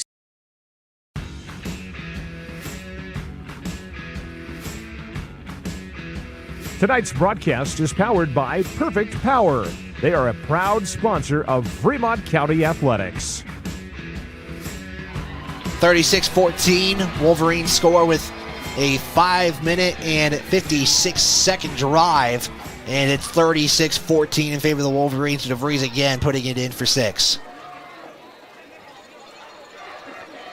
McFadden deep to receive. Saltzgaver to put it up, and they are really not letting McFadden get a touch here as the Tigers will be able to get on it, and that will be 1st and 10 for the Tigers, as that was Barrett Moffitt on the reception. 38-yard line is where the Tigers will start. It's been interesting how the Wolverines have done the kicking game, Jared, but they've caused 3-and-outs and turnovers.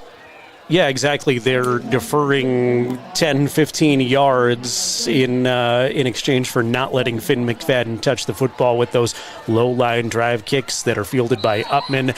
The Tiger up man had a good job of recovering there, almost had a fumble, lost it for a second, but jumped right back on it. 1st and 10, shotgun set for the Tigers. Hollinshead will drop back, quick throw out to Johnson Baker. He's going to have the first down and a 13-yard carry. Johnson Baker returns after an injury to his leg, and he's expected to have limited reps, but he's gotten quite a few here tonight. Well, that is certainly what you do to change the pace right out of the, it's hard to say right out of the gates, but first play from scrimmage in the second half. Throw the football on 1st and 10 and pick up a nice completion.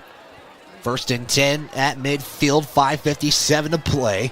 Again in the gun, one receiver each side of the formation. Hollinshead drops back, looks, he will scramble out to his left. He's going to look for Bodie Moffitt. That's going to be completed. Tackle at about the 29 or 31-yard line, excuse me. 1st and 10. What a play there for the Tigers. 2 quick strikes from Paxton Hollingshead, and just like that, the Tigers with a whole lot of momentum and maybe one of the biggest passing plays they've seen this year. 19 yards on the completion. That's going to be 1st and 10. And talking with Jim Burton, they wanted Hollinshead's reads to kind of be simplified. You look at the first 2. If there's room, take it. And saw Moffitt wide open. They're going to put 3 receivers out now, 2 to the far side. Hollinshead again rolls out to his right, and they're going to keep passing here. Hollinshead slings it into Hunter Velarde. They're going to be tackled about the 23, maybe the 24. They will say that for a second down. That's going to be a 7-yard reception. Just a different tempoed Lander offense we're seeing now, and obviously they're playing from behind trying to catch up in this game, but starting to see things click with the passing game. Hollingshead is 3 for 3 on this drive, 4 for 5 for the game. It's the best passing game, at least right now, that Hollingshead has had in his short stint at starting at quarterback. One receiver to the far side is Bodie Moffitt. Hollingshead in again in the gun, and we got a flag on the play, and this is going to go against the Tigers.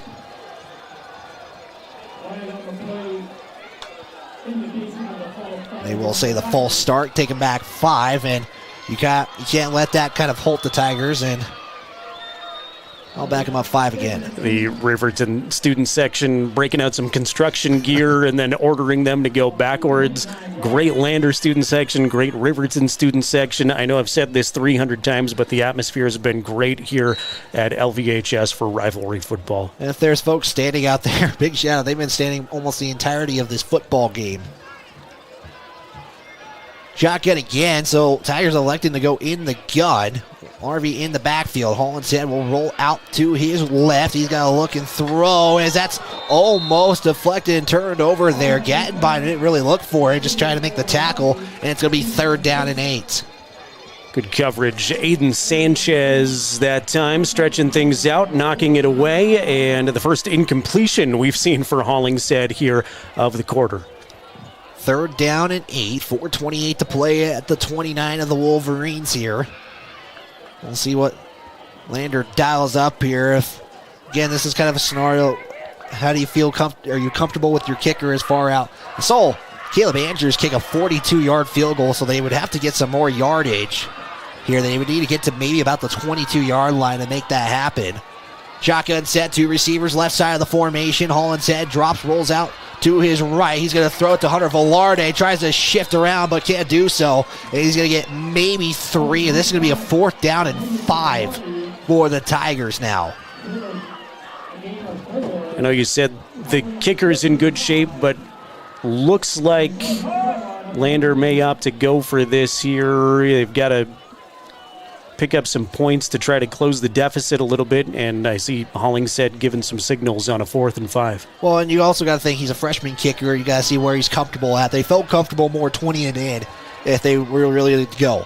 4th down and 5. 2 receivers, right side. Bodie Moffitt on the left side. Hollinshead looks, tries to keep it himself, tries to shift, and he is not going to be able to get it. He is a couple of yards short, and it's going to be a turnover on downs, as that was looking like a quarterback keeper all the way. Hollingshead had a nice surge right away. I thought as he was running to the right side, he was going to be able to have enough room. Riverton did a good job to close and not let him get any further than 3 or 4 yards. Surprised they didn't throw there after so many great pass attempts we'd seen on that drive. It felt like Hollingshead and the receivers were starting to click there.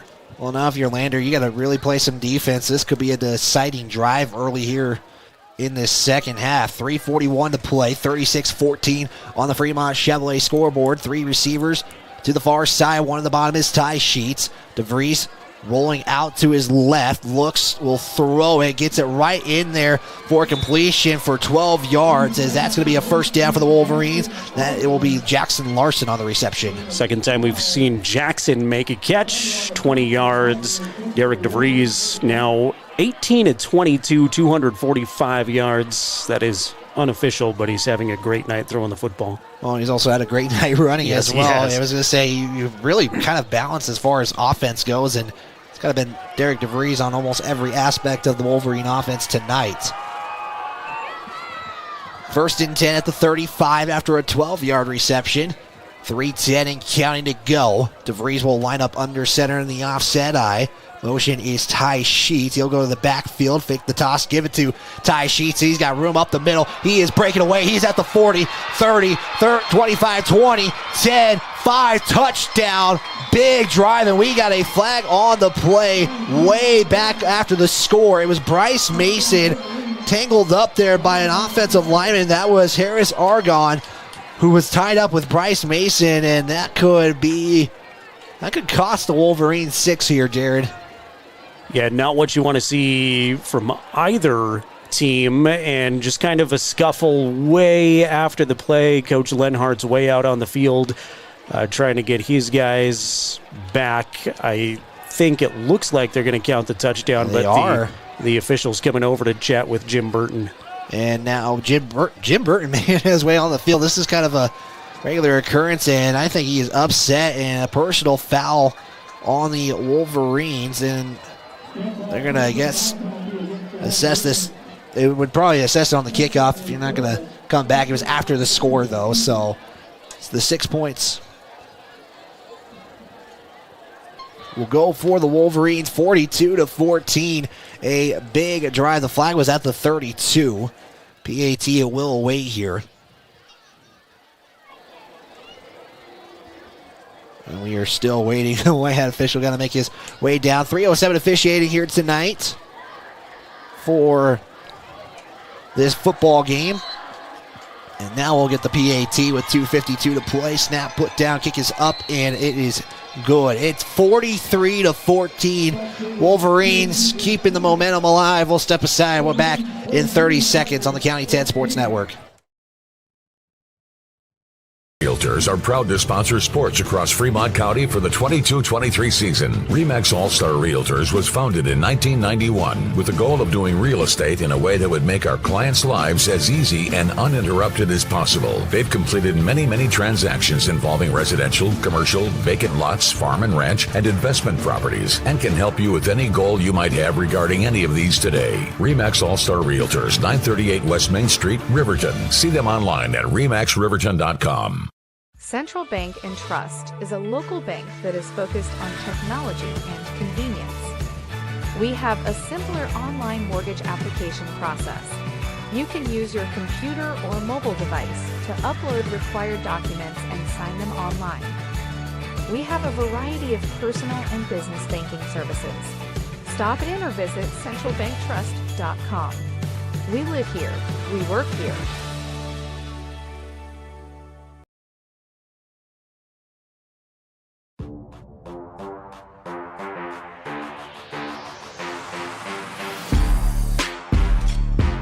You're tuned in to Fremont County football on the County 10 Sports Network.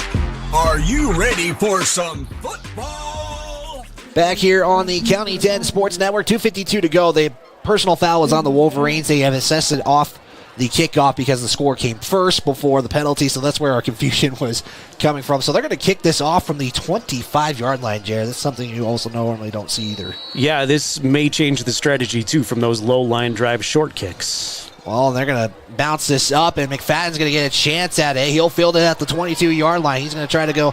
No, he's going to try to go to the right side, and the Wolverines are right there to defend it. And the one time McFadden gets it after their squib kick strategy, it's paid off, and they get him tackled in Tiger territory.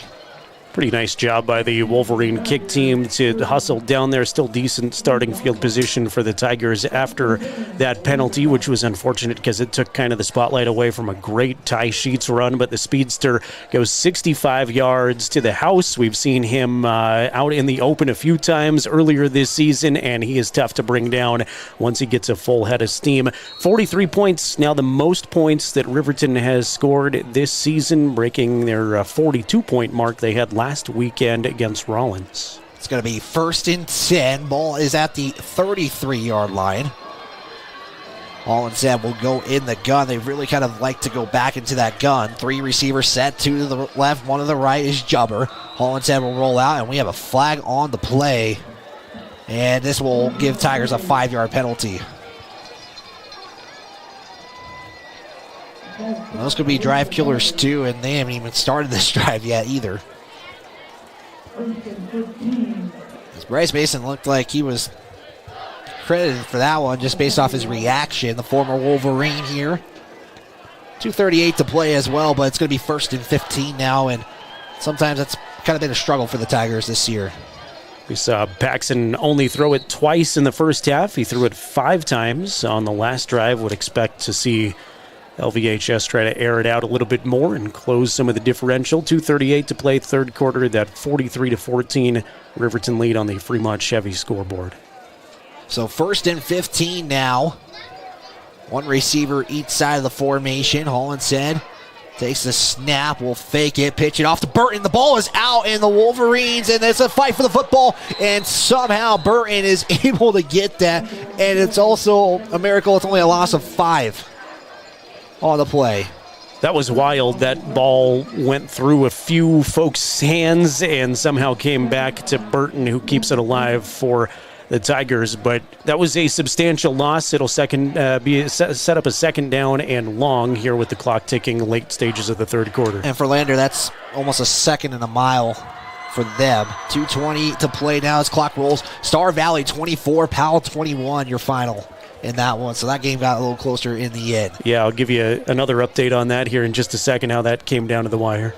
Hollinshead looks short side. It's going to be picked off by Ty Sheets. He is at the 20. Flag is out, though, and he's going to be tackled at the 3, but we will await the penalty, as that was intended there for the Tigers' Bodie Moffitt, but a flag on the play. We'll see where this is going against. Yeah, it's in the Lander backfield. Flew right away as Hollingshead let the ball go, it looked like.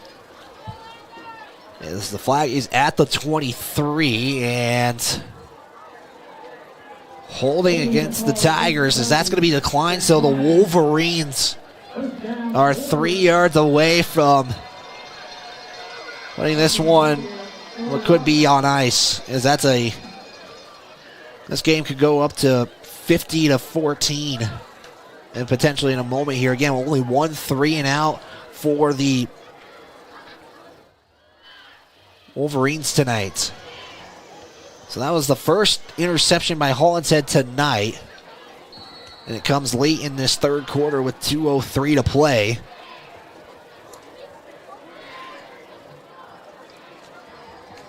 The Wolverines will tighten things up here on the formation. Single back set for the Wolverines. The Wolverines will line up under center, give off to the Wolverines right there, and that's going to be about a gain of maybe a yard, and actually I'm going to say right back to the line of scrimmage, as that is Thoman on the carry. Yeah, Talon, the wrestler, his dad, the wrestling coach, tried to use some of that lower body strength that most wrestlers, including Tillman, have, but nothing doing there with the Lander defensive front. Actually works out decently if Riverton's goal here is to chew some time up. Clock at 90 seconds to go here, as we still are waiting for the Wolverines to get the play in, and they're really taking as much time as they really can here. And I'd be curious to see how the Wolverines' time of possession looks compared to Landers. 3 receivers set for the Wolverines. DeVries rolling out to his left, looks and will throw it, intended for Ty Sheets, but a little too far out and just a little bit short there on the play. Yeah, good coverage all the way across the field by the Lander defense. They put good pressure on DeVries as well, as Derek's had a lot of success rolling out of the pocket, trying to extend the pocket this season, but Lander was all over it defensively that time. Replay brought to you by Myers Gambles, also the sponsor of the Keeper of the Gold game. Also Eyes on Fremont. This is our game of the week as well, and I think for good reason as well, Jared. Homecoming, Keeper of the Gold rivalry, Riverton Lander, red versus green. All of it you can ask for in a week. Definitely. Great weather, great scene at Bill Bush Memorial Stadium, and a big third down coming up for Riverton here late in the third quarter. Wolverines will line up in the gun. 4 receivers set with 3 on the left side. DeVries will look to go that way. Now goes back to the right. He'll throw it and caught. Touchdown. Wolverines, as that is Jackson Larson on the reception. Even with the contact, is able to make the play. That is the first touchdown we have seen from Jackson Larson, the junior. His name has been all over the defensive side of Wolverine stats. He's made 3 catches in this one for 24 yards and caps off the third quarter here with still a minute, 2 seconds to go with a touchdown. This could be 50-14. And that is the case here. 1:02 to play here in the quarter. We're going to give a shout out to some of our sponsors here, and we'll give that to you right now. This broadcast is brought to you by Perfect Power, Porter's Mountain View Supply, Wyoming 4x4, Redden and Kane Associates, Wyoming Catholic College, Myers Gambles, Bailey's Enterprise, Sutherland's, Baldwin Creek Rentals, State Farm Agent Justice Jacobs, Mama's Kitchen, Northside Auto Body Shop, Buckle Up for Life Wyoming, Elevate Rehab, Edward Jones Financial Advisor John P. Shade, Fremont Chevy, Central Bank and Trust, and Eyes on Fremont. 1:02 to play here, 50-14, and you know, Jared, you and Scott have kind of had to deal with the elements this season. This is kind of the most luxury press box you've been in all year long. This is nice. We were inside at Evanston. That was a treat as well. Looking ahead at the forecast, I think we're going to get a lot chillier next week. That Douglas itinerary has us, I think, in the 40s at kickoff, so we'll see how broadcasting outside, well, I guess we might be inside in Douglas too, but that's going to be a chilly trip either way, and man, this is nice. It's a nice night to be outside. It's light jacket weather, but it is great to be indoors here with you, Wyatt. You got the AC behind you. I don't know why you keep cranking the AC, to be honest. Hey, I like cold. Kick is away, end over end kick. This time they're going to give it to Finn McFadden. He's going to return it about a yard deep in his end zone. Tries to make a move, and he'll be tackled. Not where they would start either way, at the 20-yard line, maybe the 21. They will rule at the 21-yard line. Ty Sheets obviously having a heck of a ball game for Riverton. Set them up nicely with that interception at the 4-yard line. Did take him 3 plays to get into the end zone, but Jackson Larson with his first touchdown catch of the season. Wolverines' last drive ended in an interception by Ty Sheets, where the Wolverines would put the score on the Tigers. It's 50-14 here, and the Wolverines looking to go 2-0 in conference play and giving themselves a good chance here in the 3A East. Is that one right? Met by a swarm of Wolverines. 2-yard loss on the play. As that will be a 2-yard loss, the ball will be placed at the 19-yard line. I know Tyree Harris-Aragon was the second guy through. Zarek Prosser was there first, though. Big stick from Zarek. That was Braden Baker on the carry. And we'll lose 2. And it'll be second down and 12 to go here. And they passed a lot more. They really got a drive going. And once again, it just kind of wasn't able to get inside the 20. And it's been a tough night. 1 receiver set on each side. Jumper to the right. Moffitt to the left, excuse me. As Hollinshead is going to be sacked. And he is lifted up. And we're going to get a flag. This is going to go against the Wolverines, I bet. He basically slammed him to the ground. I don't think maybe it was intentional, but you're going to get a flag either way when that happens. So see on the Gambles replay here, and hopefully we get it all. But yeah, just kind of picked him up and kind of put him down. We will be entering the final 12 minutes after this call. 6 seconds on the clock, and They're going to roughing the passer. It's going to be a personal foul either way, and that's going to be a 15-yard variety. And this is going to give the Tigers a first down. So that actually saves their drive at the moment. 5th penalty on the Wolverines for 57 yards. And yeah, you almost went from a really good football play to a really good WWE move there, which is frowned upon.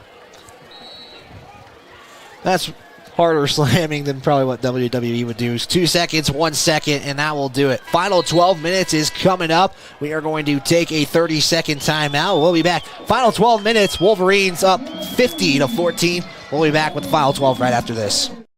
Tires, and more tires. Bailey Tire and Auto Service offers a huge selection, great prices, and fantastic service. Oh, yeah. Hi, this is Haley. With over 13,000 tires to choose, Bailey has tires for your ATV, farm implement, car, truck, trailer, semi, lawnmower, wheelbarrow, you name it. If it has a tire, Bailey Tire and Auto Service can fix it or replace it. Bailey Tire and Auto Service is your one-stop complete tire and service shop. Just remember, with Bailey's, there's no tricks, just tires. Baldwin Creek Rental Service in Lander is a proud supporter of sports and athletics here in Fremont County. Baldwin Creek Rental Center understands how expensive specific equipment can be, especially if it is for a one-time use or event. That is why they offer tools, equipment, and party supply rentals. For many years, Baldwin Creek has provided services to clients in Lander and the surrounding areas. From lawn and garden projects to graduation parties, they have the right equipment for you. Baldwin Creek Rental Centers, 675 Baldwin Creek Road.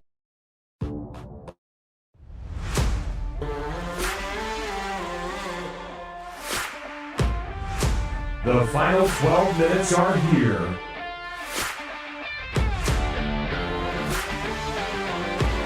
Who will come out on top? Find out here on County10.com.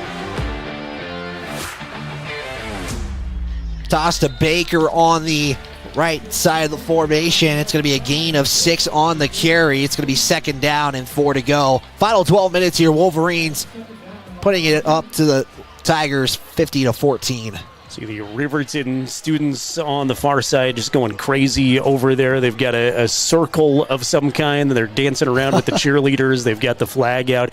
It's a little bit more joyous over there, but the Lander side is still very spirited and started the game really competitively, really close. We had some fun moments here early on, especially. Gun set, Holland set, drops back. We'll look to the left side. We'll get the pass completed to Bodie Moffitt for a gain of 8 on the play, maybe 7 actually, and it'll give a first down for the Tigers. Second reception for Bodie, 27 yards. Paxson now 6-9 passing for 62 yards, and Lander continues to find some sneaky success throwing the football here in the second half.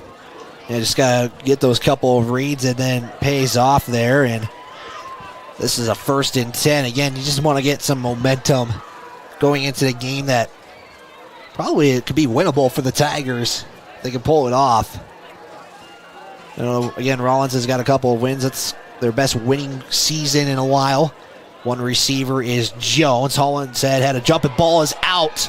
And we have a fight for the football. The officials are going to have to sort this out.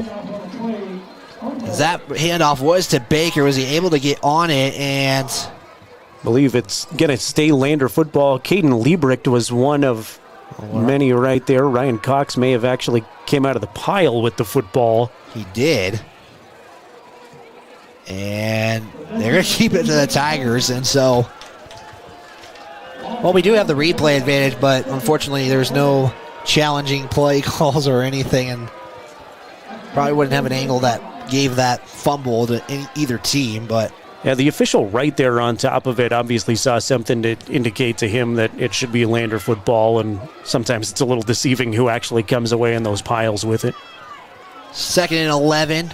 Clock continues to roll. Hollinshead in the gun. Burton going to go in motion to the left side. Hollinshead looks, will throw it. That's been caught by Bryce Mason. Basically had to stretch his way out for a 12-yard reception and a first down for the Tigers. What an outstanding catch from Bryce Mason. That was almost a SportsCenter top 10 highlight, the way he stretched out and sacrificed his body to make that catch. First grab of the ball game for Bryce, and it came at a great time. Wolverines got the flashlights out for the fans. And so Lander, they got it going right now, so they're kind of working together at this point.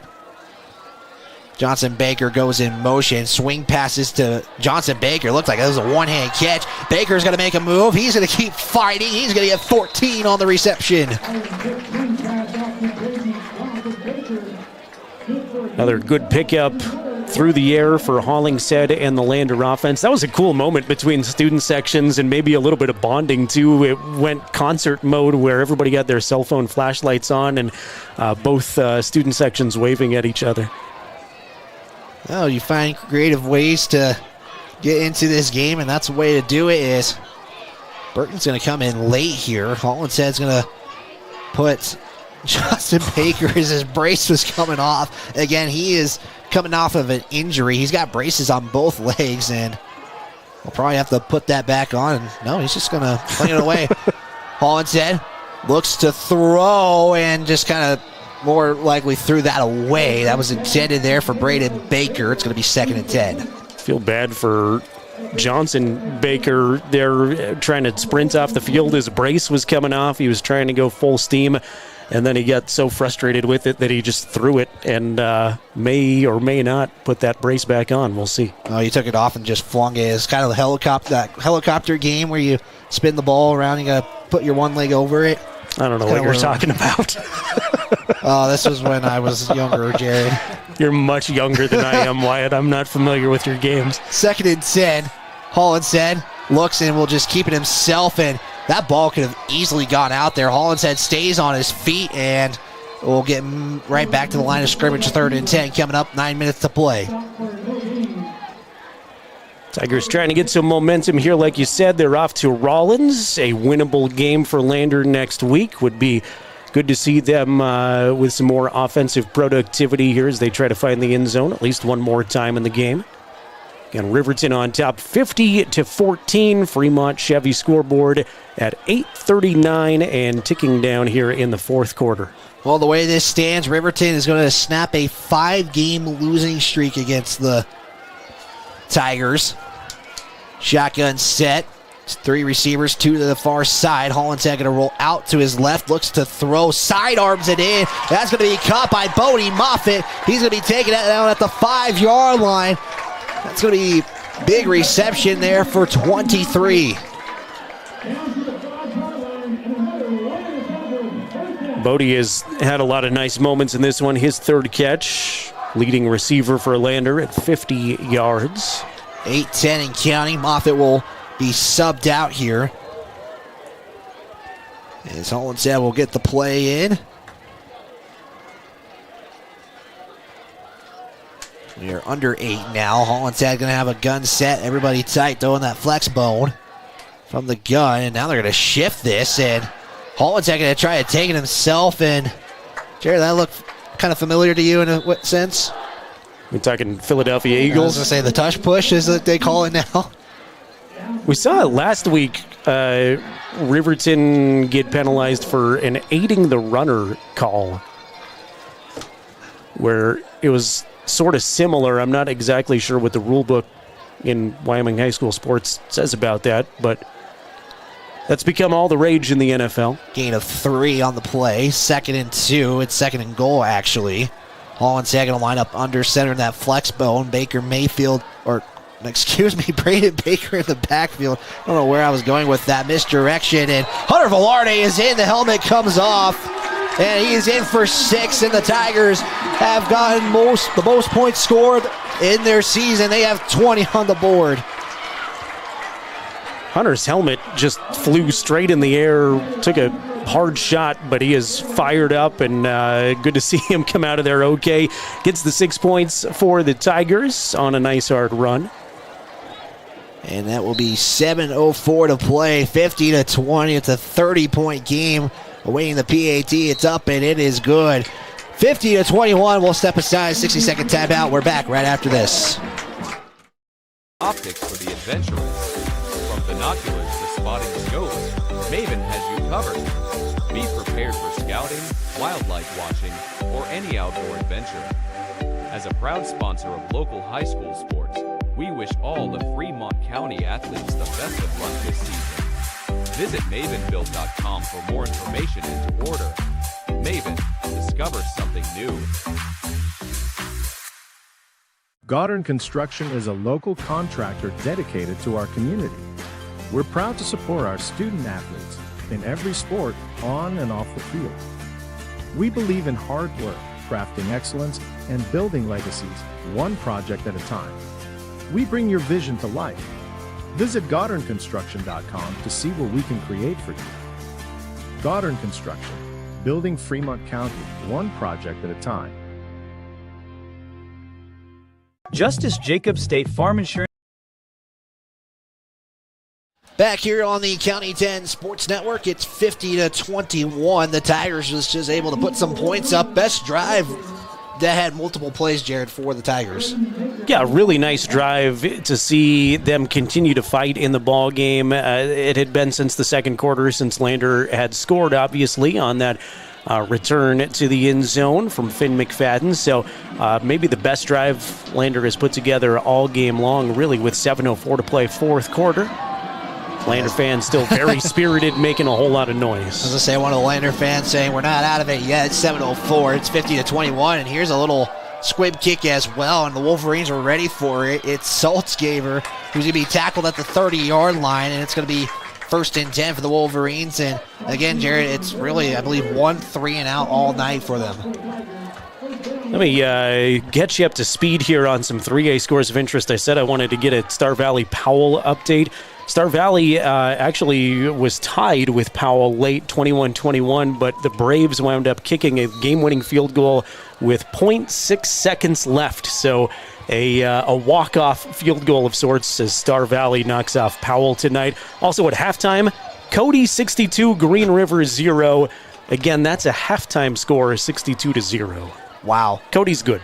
Yeah, and I was going to say, whoever's doing the Star Valley clock is doing a fantastic job with .06. Yeah, I was going to say, not every clock will give you that second left, so, I don't know, advantageous maybe. Under the offset eye, Saltzgaber with the carry, and Tristan Osborne, the initial tackler there on the play. It's going to be about a yard, maybe give him half yard is where the officials spot it. Very unofficially, Wolverines 442 yards of total offense. Lander at 199 now after that last long drive. It's the best offensive game for the Tigers this season at 192 yards. The Wolverines well above their average.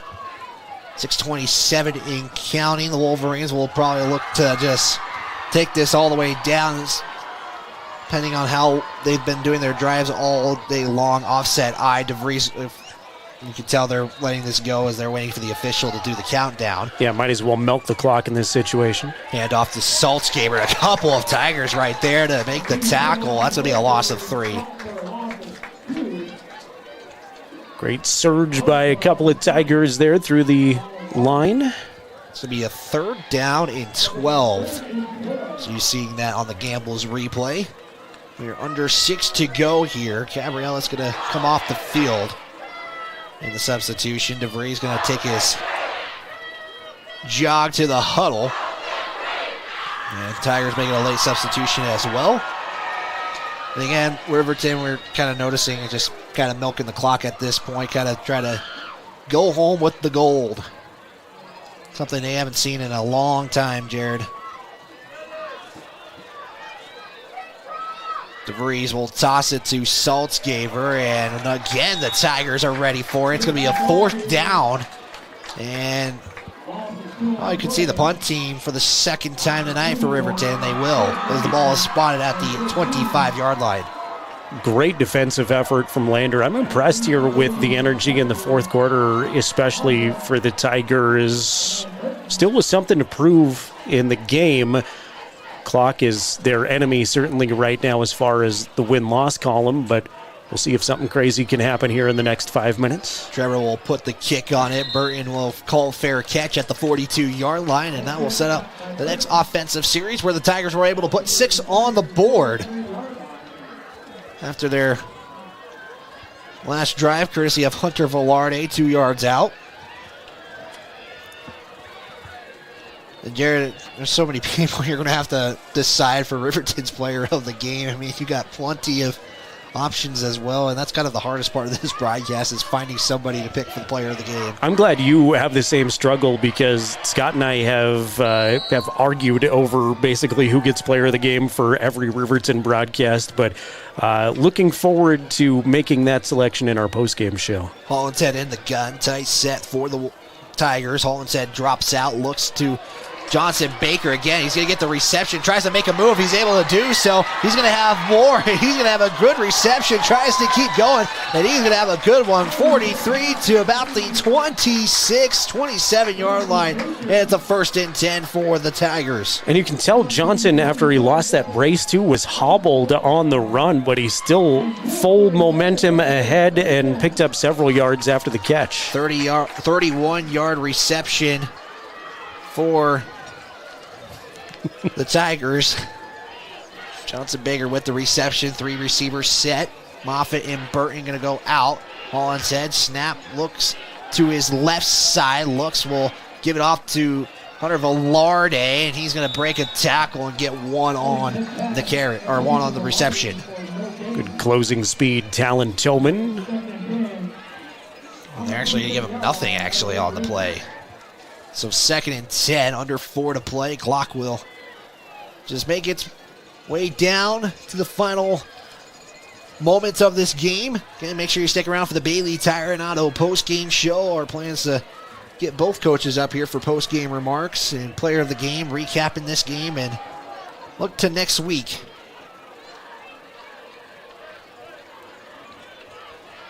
.330 to play. Clock continues to roll. 3 receivers set. Moffitt all by himself on the left side, the short side of the field, as the ball is placed on the left hash. Hollinshead rolls out to his right. He will throw it off to Bryce Mason. It's going to be caught and taken down at about the 16-yard line. That's going to be a big reception there for Bryce Mason. That's going to be actually, it is a 1st down, excuse me. Another catch for Bryce. Have you recalled a game for Lander where you've seen 16 passing attempts? That's the most. That breaks it by 1 right now. And they're finding a lot of success. I've got Hollingshead 12 of 16 passing. That reception for, we'll have to get an accurate one there, but it's going to be another opportunity here for the Tigers. So it's actually 30% off on Burgundy Grandma's Kitchen. I got to point that out. I got to make sure I mention them on this broadcast. That's the deal of the game, Hollinshead. And that's going to be a false start, as I saw an offensive lineman jump. And that will be the case. Back him up 5. And again, you got to make sure that doesn't stop drives either. Every Lander touchdown lightens your bill tomorrow when you pay for Scott and I's breakfast. Hey, you know what? I'm trying to help out any way I can here. Thanks to Mama's Kitchen for the deal of the game sponsorship. Clock at 2:42. It continues to roll. False start, 5-yard penalty. Takes him to the 21 now. And you know, you mentioned field goals, Jerry. I'll actually mention that after this play right here. Hollinshead in the gun. 2 receivers, left side of the formation. Hollinshead will roll out to his left, and watch how he got a bunch of Wolverines, and that's going to be picked off by Riverton. That's going to be, who is that? That's Aiden Sanchez on the interception, as Hollinshead kind of just threw it up there for a prayer.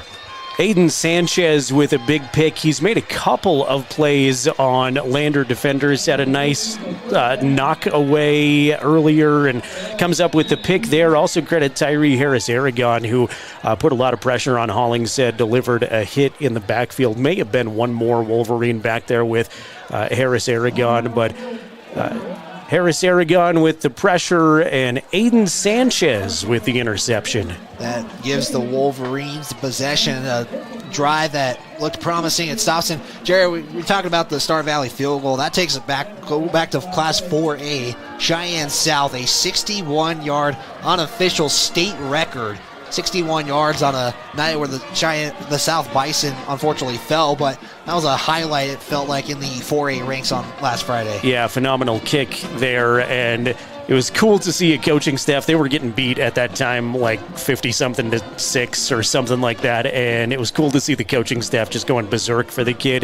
61-yarder at the NFL level is a great kick, but in Wyoming high school football. It's cool to see that record happen, and congratulations to Cheyenne South for that. I saw a lot of questions about, well, it's Cheyenne. Was there 90-mile-an-hour wind at his back? But apparently there was not a lot of wind, and I heard from an official source that there may have been a little bit of wind against him when he kicked the football, so even more impressive. If I'm not mistaken, I think he's a soccer player as well, so he kind of has that leg for that.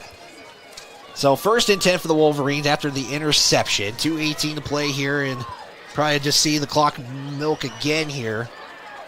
Handoff is Gattenbein in at quarterback, and that would be taken down. Carry there by Raymond, Hunter Raymond.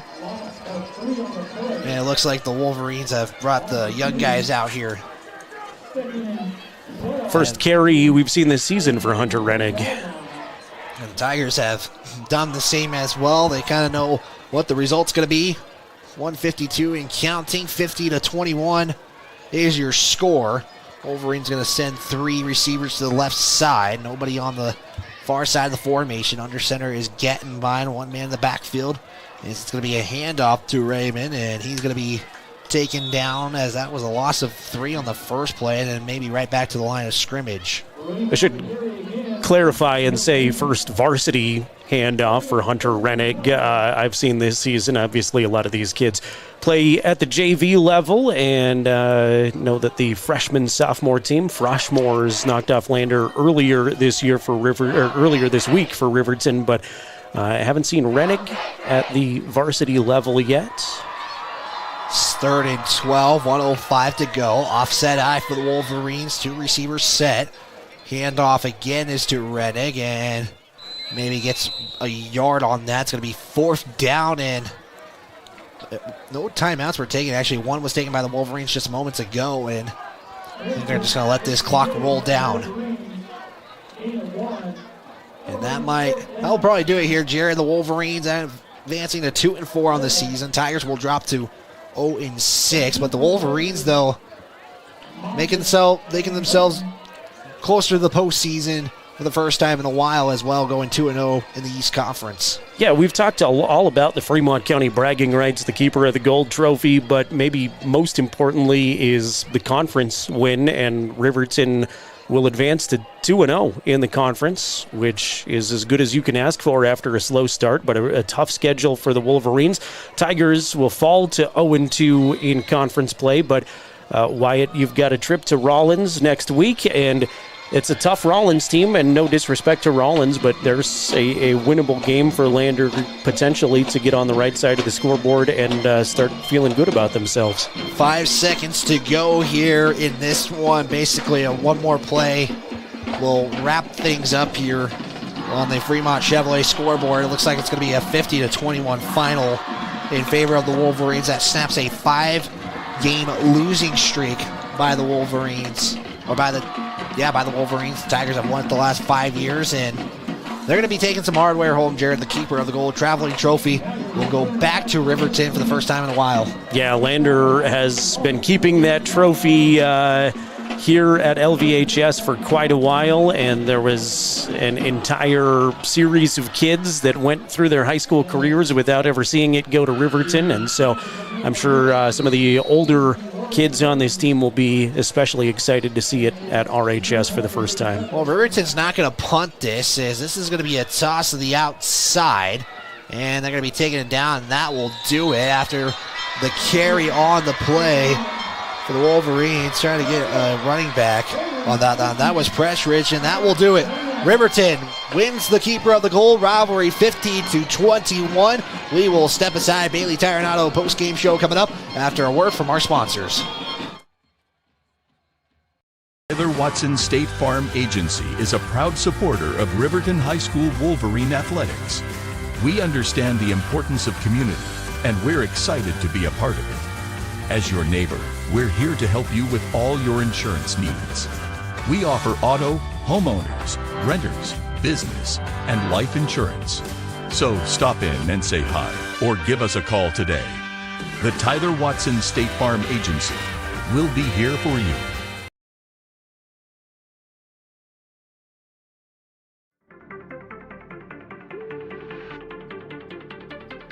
This is the Bailey Tire and Auto postgame show on the County 10 Sports Network. Your final here is 50-21. The Wolverines snap a long winning streak that the Tigers have held on, and the Wolverines now have a winning record here in Lander against the Lander Tigers, 30-29-5 now on the season. It's a final again of 50-21. It was Wolverines pretty much from the start to the finish.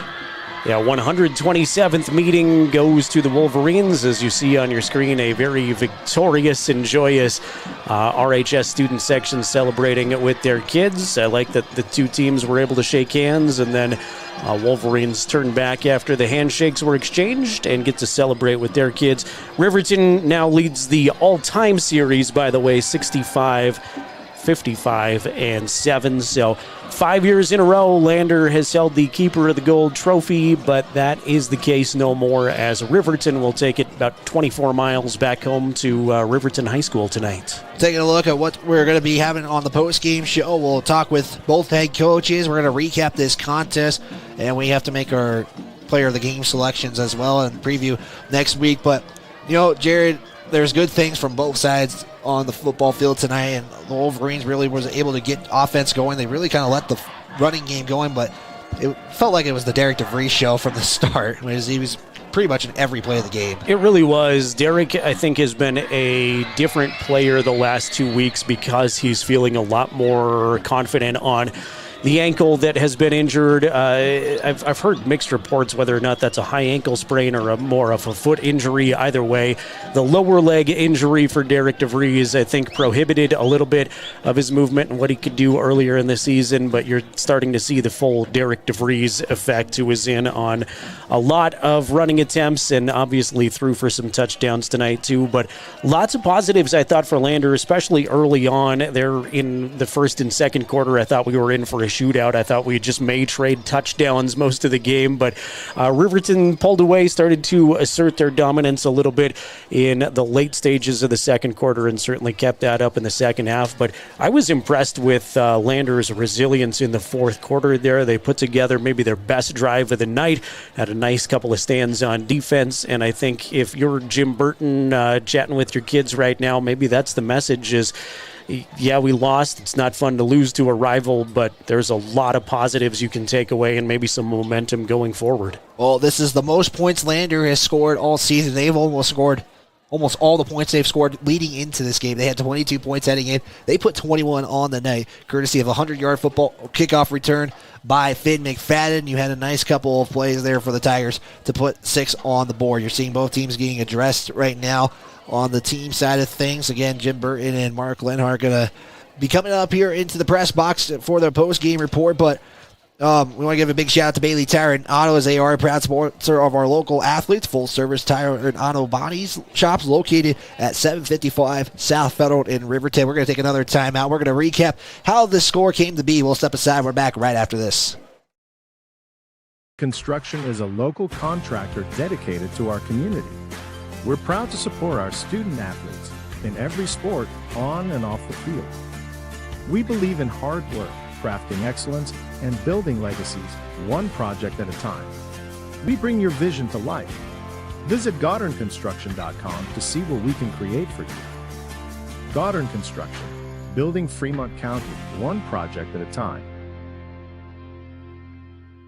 Justice Jacob State Farm Insurance Agency, where friends go. Justice and his team are dedicated to helping you protect what's important. We offer a variety of insurance products and services to help you protect what's important to you.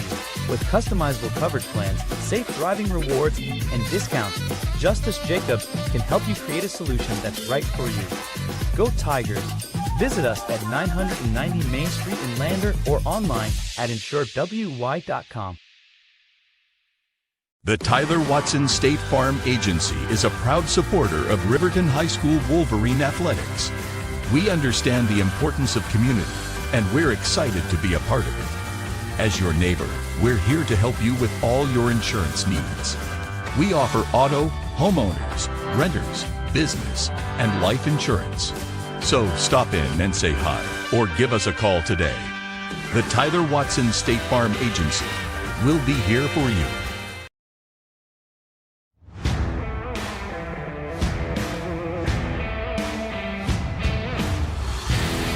We continue our Bailey Tire and Auto postgame show on the County 10 Sports Network. This is the Bailey Tire and Auto postgame show, and head coach Jim Burton, we're going to kind of recap things. And can you hear us now, Coach? Nope. Nothing yet? How about now? Anything? Nothing. Huh. We will get that figured out here in just a moment, but well, we do have your mic on. Hopefully you can just hear us here. I got you now. Okay, there we go. But, Coach, I just want to first start off. Again, you guys never give up, but I think the offense, probably the best game offensively you guys have had. You know, we're able to open it up a little bit. Again, it's timely turnovers and penalties that get us this week early on. You know, some explosive plays. We're making plays. We just have to make less of the dumb ones, right? Less of the little penalties. We can't turn the ball over so much. And again, you know, they know we're going to throw the ball down the stretch here. And so they're sitting on some things. And sophomore quarterback, he thinks he's got to make a play, take a sack, let's go play another down. But that's growing pains. Again, much improved offensively. Defensively, it's just tweaks that we're just missing. You know, we're in good places. We got to start making some tackles. Again, they're big and they're physical, and they out-physicaled us at the line, at the point of attack, especially on the defensive side of the ball. What was the message that you gave to your team after the game, after just shaking hands with the other team? Well, again, the big thing here is we've got to go win next week. So we got to 1-0, and it starts, you know, being smart tonight at the homecoming dance and not doing anything stupid. And then it starts tomorrow watching film, Sunday watching film, Monday, Tuesday, Wednesday. I mean, you just got to move on, you know. And, you know, I asked you if you take moral victories, but what were maybe some of those victories that you wanted to see tonight that you were impressed with? You know, I try not to. I do see some I see some positives, right? You know, we are moving the ball. We get down here. I got to remember, like, we can still run the ball. You know, we get carried away sometimes, but we're doing good things. Now the timing and the consistency isn't quite there yet. And again, the young team, we got to figure out how to get them over the hump. Johnson Baker, was limited tonight, but I think he really made most of the reps that he was given. Just kind of reflect on his performance tonight. Again, he's gutting it out. He had one bad knee from last year, and he got a bad knee from this year. He's running around with 2 braces. Brace falls off. He played hard. You know, he and then Hunter Velarde on the other side playing defense, offense. You know, I don't know what his helmet was popping off for so many times, but I was like, dude, we'll put some stickum in your helmet or something, but. Howard, sorry, we call him Howard because we have too many Braden Bakers. But and really, Braden Baker had a pretty good game, offense and defense. Just, you know, we're trying to roll in Larvey and all these other guys. So we've got weapons, we got options now. It's just a matter of how do we use them. Yeah, and, you know, Coach, next week got to go win another one. You know, it's kind of one that you can try to get one. It's a winnable game. But what are going to be some things that you want to try to emphasize next week before we let you go? We got to play lower both sides of the ball. Pad level is way high. We got to tackle, and then we just got to, you know, we got to run, catch, pass. We got to play football. Perfect, Coach. Fundamentals. Thank you for your time, and we'll talk to you next week. Thanks. Go Tigers. Head Coach Jim Burton will step aside for another timeout, and we'll recap this game. Unless Mark Lenhart beats us to the punch, we'll step aside. We'll be back right after this. Construction is a local contractor dedicated to our community. We're proud to support our student athletes in every sport, on and off the field. We believe in hard work, crafting excellence, and building legacies, one project at a time. We bring your vision to life. Visit GoddardConstruction.com to see what we can create for you. Goddard Construction, building Fremont County, one project at a time. Justice Jacob State Farm Insurance Agency, where friends go. Justice and his team are dedicated to helping you protect what's important. We offer a variety of insurance products and services to help you protect what's important to you. With customizable coverage plans, safe driving rewards, and discounts, Justice Jacobs can help you create a solution that's right for you. Go Tigers! Visit us at 990 Main Street in Lander or online at insuredwy.com. The Tyler Watson State Farm Agency is a proud to clients. Go Tigers! Visit us at 990 Main Street in Lander or online at insuredwy.com. The Tyler Watson State Farm Agency is a proud supporter of Riverton High School Wolverine athletics. We understand the importance of community, and we're excited to be a part of it. As your neighbor, we're here to help you with all your insurance needs. We offer auto, homeowners, renters, business, and life insurance. So stop in and say hi, or give us a call today. The Tyler Watson State Farm Agency will be here for you. Welcome you back into the Bailey Tire and Auto post-game show. Again, we are awaiting the Riverton High School head football coach, Mark Lenhart, hoping he'll make his way up here. He's got an obligation about as far away from us as humanly possible, and then he's got to come all the way across the field and chat with us. Once again, the final score tonight on the Fremont Chevrolet scoreboard, the Riverton Wolverines victorious, knocking off the Lander Tigers 50-21. Let's take a look back at some of the key stats and scoring summary in this one. Lander started the scoring first, and it would take less than a minute into the first quarter where Braden Baker on the second play offensively would take it 63 yards to the house at the 11-11 mark for the Tigers to go up 7-0. Riverton answered on the next possession, taking almost 8 minutes of time off the clock, scoring at the 2:20 mark in the first quarter. Derek DeVries capped off a long touchdown drive with a 1-yard touchdown run. Riverton would go for a 2-point conversion after the first score. It was a fake PAT that resulted in the 2-point conversion, putting Riverton up 8-7. And Lander would score, actually Riverton would score next at the 10:07 mark in the second quarter. A 44-yard touchdown catch, Derek DeVries to Ty Sheets, put Riverton up 15-7. Lander would answer that at the 9:49 mark in the second quarter with a 100-yard kickoff return from Finn McFadden. This place was buzzing with excitement, almost seismic activity with everybody jumping on their feet on the Lander side of things from that kickoff return from Finn McFadden. That brought the Tigers to within one, but that would be as close as it got at that point. Riverton scored again in the second quarter, 2 more times at the 4:45 mark in the second quarter. It was a 2-yard touchdown run from Derek DeVries to put Riverton on top 22-14, and with 21 seconds before the half, we've seen Riverton score late in the second quarter so many times, and they did it again. A 24-yard touchdown catch to Nick McIntosh from Derek DeVries put Riverton up 29-14 at halftime. Riverton opened scoring in the third quarter, taking nearly 6 minutes off the clock with their opening drive. Derek DeVries would run it in from 5 yards out at the 6:04 mark, making it 36-14. Riverton scored 2 more times in the third quarter.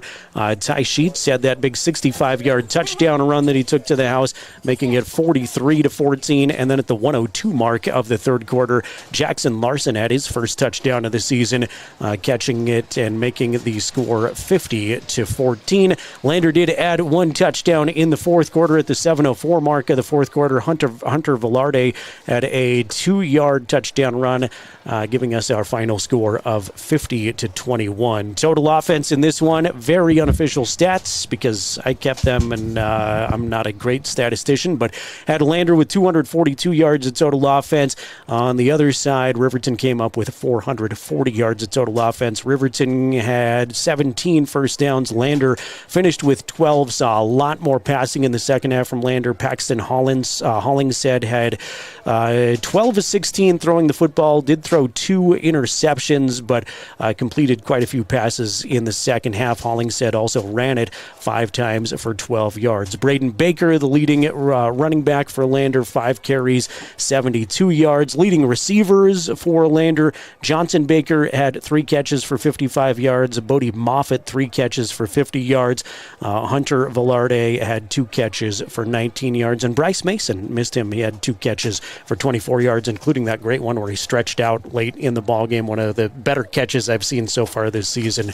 Moving on to Riverton final stats. Derek DeVries, 19-24, 249 yards. And let me make sure I've got my touchdown tally right. There's 4 touchdown passes. DeVries DeVries also ran for 3 touchdowns, so an outstanding night for Derek DeVries. On the ground, Hunter Saltzgaver ran it 8 times for 10 yards. Blake Gattenbein ran it 5 times for 20 yards, and it was Hunter Rennig late in the game running it 4 times for 3 yards. Jackson Larson also had 3 carries for 24 yards. Receiving the football, Ty Sheets caught 4 catches for 102 yards. Nick McIntosh had 7 grabs for 88 yards.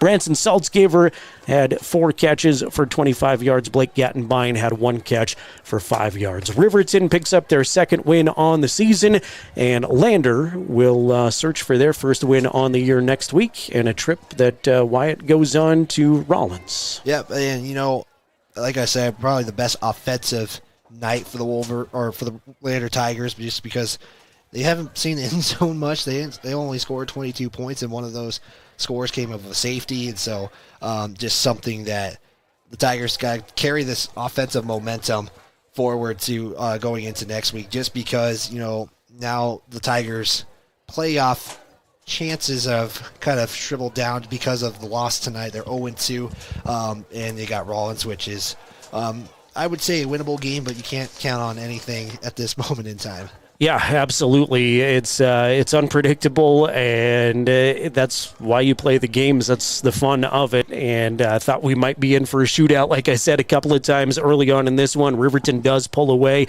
has a couple of touchdowns in the second quarter. They're late to kind of pull away, and then largely dominated the scoring in the third quarter. But fun game, fun atmosphere, and was fun to be part of the broadcast with you, Wyatt. Hopefully we get the opportunity to do it all over again next year, but we move venues back to Riverton for the 128th Keeper of the Gold next year. Well, we got one more that we get to do together, Riverton versus Lander basketball here in Lander, so we will have one more opportunity this school year, but it's fun to be able to combine us together, and do a bigger broadcast than what maybe folks don't get to see as much, because again, there's a lot of intricacies that we have to do to make sure a broadcast stays on.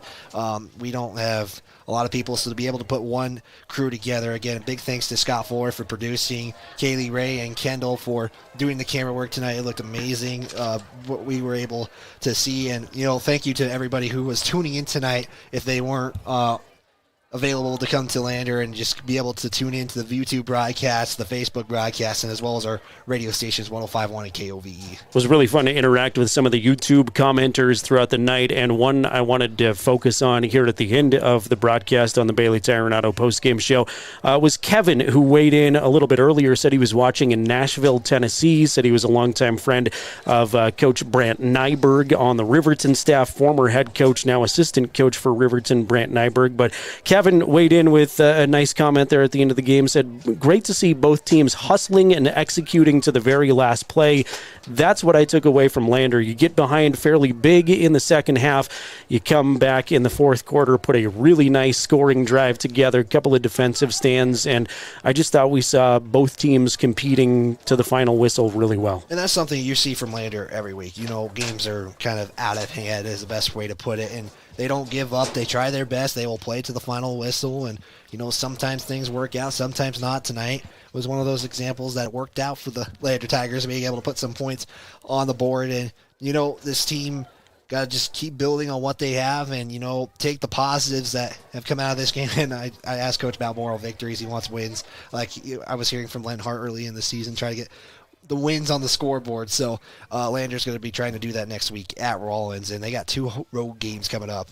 One here in one at Rollins, one at Douglas Borland, excuse me. Again, we're awaiting the arrival of Riverton head coach Mark Lenhart, who a lot of media apparently at our Lander versus Riverton game sends everybody out, so we'll wait our turn in that order, but he'll come and chat with us here very soon. Cool to see some of the members of both teams exchanging handshakes on the field. Of course, it's homecoming week here at Lander Valley High School. We got the dance this weekend, and a lot going on in the community too. There's the big Fremont Toyota shootout. There's over 3,000 people in town just for this big soccer tournament here at Lander Valley High School. So I know a lot of energy and hard work going into things like this, but rivalry games like this that bring the community together and big soccer tournaments that bring people from all over the state here really benefit Fremont County as a whole. And it was cool to drive down Main Street and see just wall-to-wall people, basically, and all the restaurants and businesses being attended.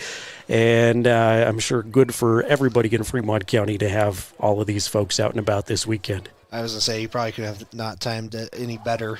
Homecoming, plus the shootout. You got other events going on. And, again, like I said, these pickleball courts are very nice. I might have to go get me a paddle and stuff to maybe challenge you or Scott in a game of pickleball. I've never played pickleball, so game. I guarantee that you would beat me, but I'm willing to try, that's for sure. You know, it's a growing sport. I just want to point that out. But, it's a fun weekend, so we will see how it goes. Looks like we'll have Coach Lenhart headed our way here in just a moment. We've also got to select our players of the game coming up here, which I'm giving a lot of thought to because there are so many different candidates. And then full disclosure, too, as the broadcaster, one of the things that I like to do is to try to spread around who gets the play-by-play honor. So I don't necessarily like to give it to one person more than the others, but we'll do our best there as I try to flag down Coach Lenhart and talk at the same time. I know but he's running away from us. I've got Coach headed the other direction now, so we may or may not get him on the broadcast here, but we will select our players of the game. I know that much. Yeah, we'll take a break, and we'll come back. We'll get our players of the game, and hopefully we'll get Mark Lenhart on for you, Jared. So we'll take a break, and we'll be back. Players of the game coming up right after this. 10 is your Fremont County news leader. We're everywhere. On the web, mobile, social, and on your radio dial. With all the news you need to feel connected. From sports to board meetings and community features, we work hard to bring you all the latest updates you care about. Visit us today at county10.com. County 10. Community. Connected.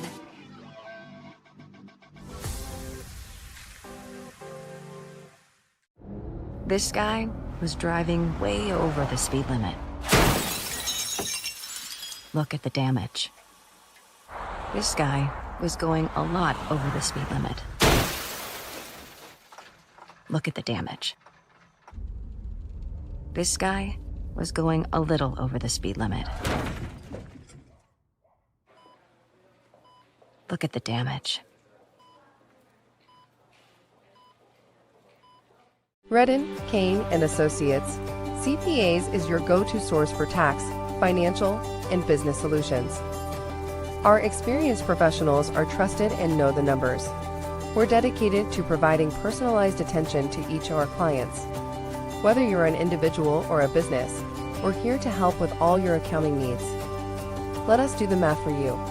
Stop in or visit rivertoncpa.com to learn more.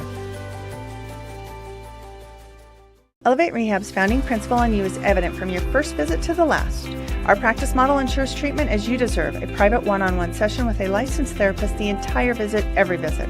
All therapists hold advanced credentialing, including 2 certified hand therapists, an orthopedic clinical specialist, an MDT therapist, as well as pelvic floor and pregnancy rehab offerings. With over 100 years of combined experience between our 7 clinicians, Elevate is your ticket to help.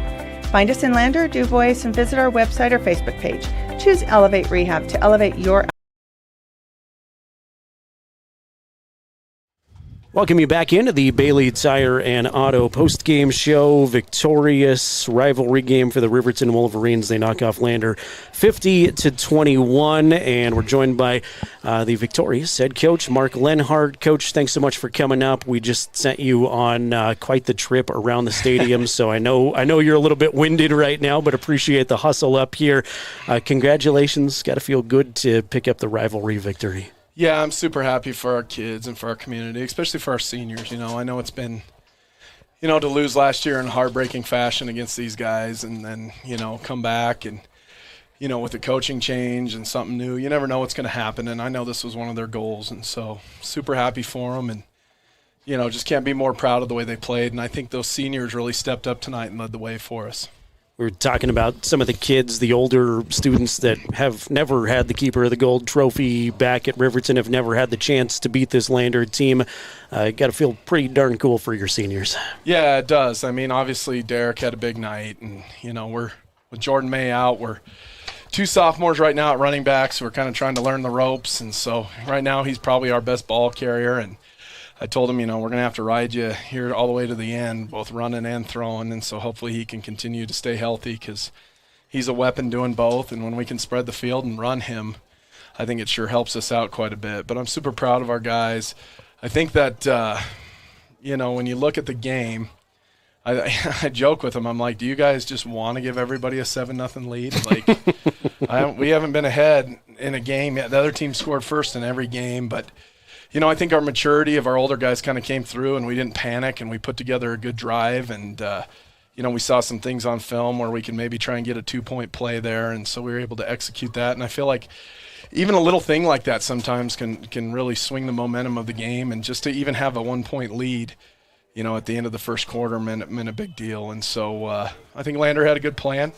They came out and they did a good job in terms of their defense of making us have to, just kind of nickel and dime away down the field, but our guys executed well enough to do that. Great to have Ryan Cox back defensively, but he's so powerful as that leading blocker, and Derek gets behind him, gets those 4- and 5-yard spurts. I imagine you're happy to have him back on the team. Oh, no doubt. And he does a nice job with our 6-0 lineman package, and, when we can get an extra guy on the field, because along with not having a running back, we don't really have a true tight end either. So it's some of these things that we want to do in terms of get our power running game going. We have to get a little bit creative to do that and use all our personnel, but that's just good for our kids. I mean, every time that we go with that package, Aiden Sanchez, who's a sophomore, gets on the field, and that was kind of our secret sauce back in Torrington, of we played sophomores in roles where they didn't have to have a huge role at times, but they got on the field, and then by the time they're seniors, they've played for 3 years, and that makes a big difference.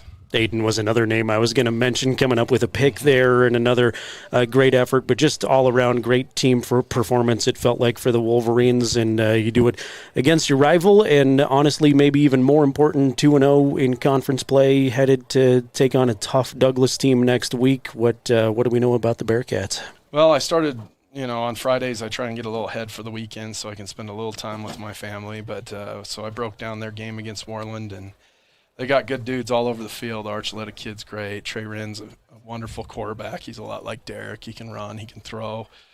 And I think that, when you look at their size, they're a big team. I mean, a lot of the Douglas teams I coached against back in the day, they were fast, and this team is big and fast. So we're going to have our hands full, and Coach Rhodes has had those kids running their system since they were in 5th grade, and they know what they're doing. And, any of our weaknesses will be exposed, and anything bad we put on tape tonight, which there was some, they're going to attack. So hopefully we can find a way to fix those mistakes. But I think our guys are starting to feel a little more confident and like they can compete with people. And then as difficult as our non-conference schedule was, we got out of it healthy, and I do think it's battle-hardened us and made us a little bit better. And it's the second week in a row when we've won the battle in the trenches, and we rushed for 180 yards again tonight. And so, it was a good thing. In the first half, we pretty much dominated. We gave up 2 plays, but if anyone watched the Wyoming game last week, you can win a game with 4 plays. You know what I mean? So, so those all matter, and special teams is huge, and the hidden yardage on that. So hopefully we just can keep getting better and improving and working hard and get back to work. I told the guys enjoy this tonight and be smart this weekend, but when we get back to work on Monday, it's all about the Bearcats. Coach, I know you've got an exciting, fun bus trip ahead of you. It's going to be a short one at least, but I'm sure it's going to be joyous to head back to Riverton, so I'll let you get after it, but really appreciate you coming up here, and congratulations on the win. Thanks, guys. Sorry for making you wait. So, no problem. We'll wait all night for you, Coach. Right, thank you. It's a short drive home. Yes, exactly right. Coach Mark Lenhart of the victorious Riverton Wolverines. They knock off Lander 50-21. Our thanks to Coach Lenhart making all the way up here, and of course Jim Burton for you. Wyatt has been kind enough to come chat with us. Things we don't take lightly as broadcasters is cooperation from the coaches and athletics directors and custodians and just everybody that makes our lives a little bit easier. So thanks to the coaches for coming up here. Wyatt, we've got at least one more order of business to attend to. Yep, we're going to take a quick break, and I said we were going to get to the players of the game, but now we will get to those since Mark Linhart was able to make his way up. So one more 30-second timeout. We're going to try to wrap things up because we got a lot of packing we got to do after this. So 30-second timeout, players of the game coming up. Tyler Watson State Farm Agency is a proud supporter of Riverton High School Wolverine athletics. We understand the importance of community, and we're excited to be a part of it. As your neighbor, we're here to help you with all your insurance needs. We offer auto, homeowners, renters, business, and life insurance. So stop in and say hi, or give us a call today. The Tyler Watson State Farm Agency will be here for you. Back here on the Bailey Tire and Auto post-game show again, Jared Anderson talking with Mark Linhart, and the Wolverines coming out with a 50-21 victory. Jared, I'm going to let you, since the victor goes to spoils, you get the first player of the game. That's brought to you by State Farm. I am agonizing over the job of picking a player of the game, especially in a 50-21 rivalry win. Also, want to thank here real quick our good friend Tyler Watson at State Farm. Tyler is a proud Wolverine athletic supporter, a Wolverine alumni, and supports everything in the community of Riverton. You can find his name on every banner, every Little League team. Tyler Watson, State Farm is supporting them, and Tyler and State Farm ready to protect your future. You can give him a call at 856-4118, 856-4118. Tyler always says, go Big Red. So your Tyler Watson State Farm player of the game could be a lot of different guys. Ty Sheets had a big night, had that 65-yard rushing touchdown, 102 yards receiving. Derek DeVries, again, had a big night. We did pick Derek last week, and I like to spread the wealth around Wyatt. So you may think this is cheating, but I am going to give the State Farm Tyler Watson player of the game to the Riverton offensive line. I thought, all things considered, the O-line as a unit gave Derek a lot of time to throw. I thought this was the best rushing performance the team had. And, you know, to see guys, too, doing things defensively, like Aiden Sanchez, who comes up with the pick. He's been at left guard all season for Riverton, getting caught in the trenches and then is able to get his hands on the football for the first time. So just shouting out a few of the names here on the offensive line: Ryan Cox, Zarek Prosser, Xavier Garcia, Aiden Sanchez, Nathan Mills, Lyric Gordon, Tyree Harris Aragon. I'm going offensive line as the Tyler Watson State Farm players of the game. A few more T-shirts we're going to have to give out to the Riverton Wolverines. Let's just give them all T-shirts. It's what we do. We got to just wait for those. But I'm going to do the State Farm Justice Jacobs player of the game. Again, State Farm agent Justice Jacobs is a proud supporter of Tire Athletics at State Farm. They are there to protect your future. Call today at 332-2530 or stop by their Main Street office in Lander. And I kind of same thing. There's kind of a couple of players that come into mind, and you know, again, I try to wait until the moments are right to give them to the players I know can do kind of more than one good game. But you know, Johnson Baker making his first game back and, you know, playing through injury, losing his brace and kind of still feeling the effects and just gutting his way through. And, you know, I don't think I can't give it to anybody else but him tonight. Just coming back and playing the way he did and kind of really gutting it out. And, you know, he was limited, but he made the most opportunities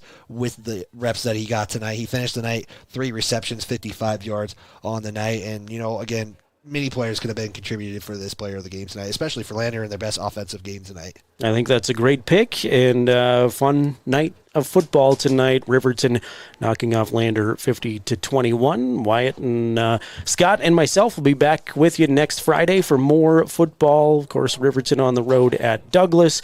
Lander heads to Rollins. I think 6 o'clock starts for both of those games here on the County 10 Sports Network. Yep, both 6 o'clock. We will have it later again on KOVE. We're not going to be able to do the cool one-team broadcast since we're both on the road. But again, Jared, big thanks for wanting to be on the broadcast with me. Big thanks to Scott Four, who's doing the producing tonight. Big thanks to Kaylee Ray and Kendall for their amazing camera work they did tonight, especially with the conditions and, you know, having to go the entire halftime show and filming it. And, you know, that was kind of the one thing. If there's a broadcaster player of the game, I think Scott Fuller, Jared Anderson, and able to make it through the halftime show and not taking a break. So big big thanks to that. But we are going to finish it up here. Jared, any final thoughts before we sign off tonight? No, just a fun night of football again. It's always fun to be part of these special nights for Fremont County football. Great to see Lander competing till the bitter end, and I think I still don't think they're done playing their best football this year. Looking at that Rollins game, I think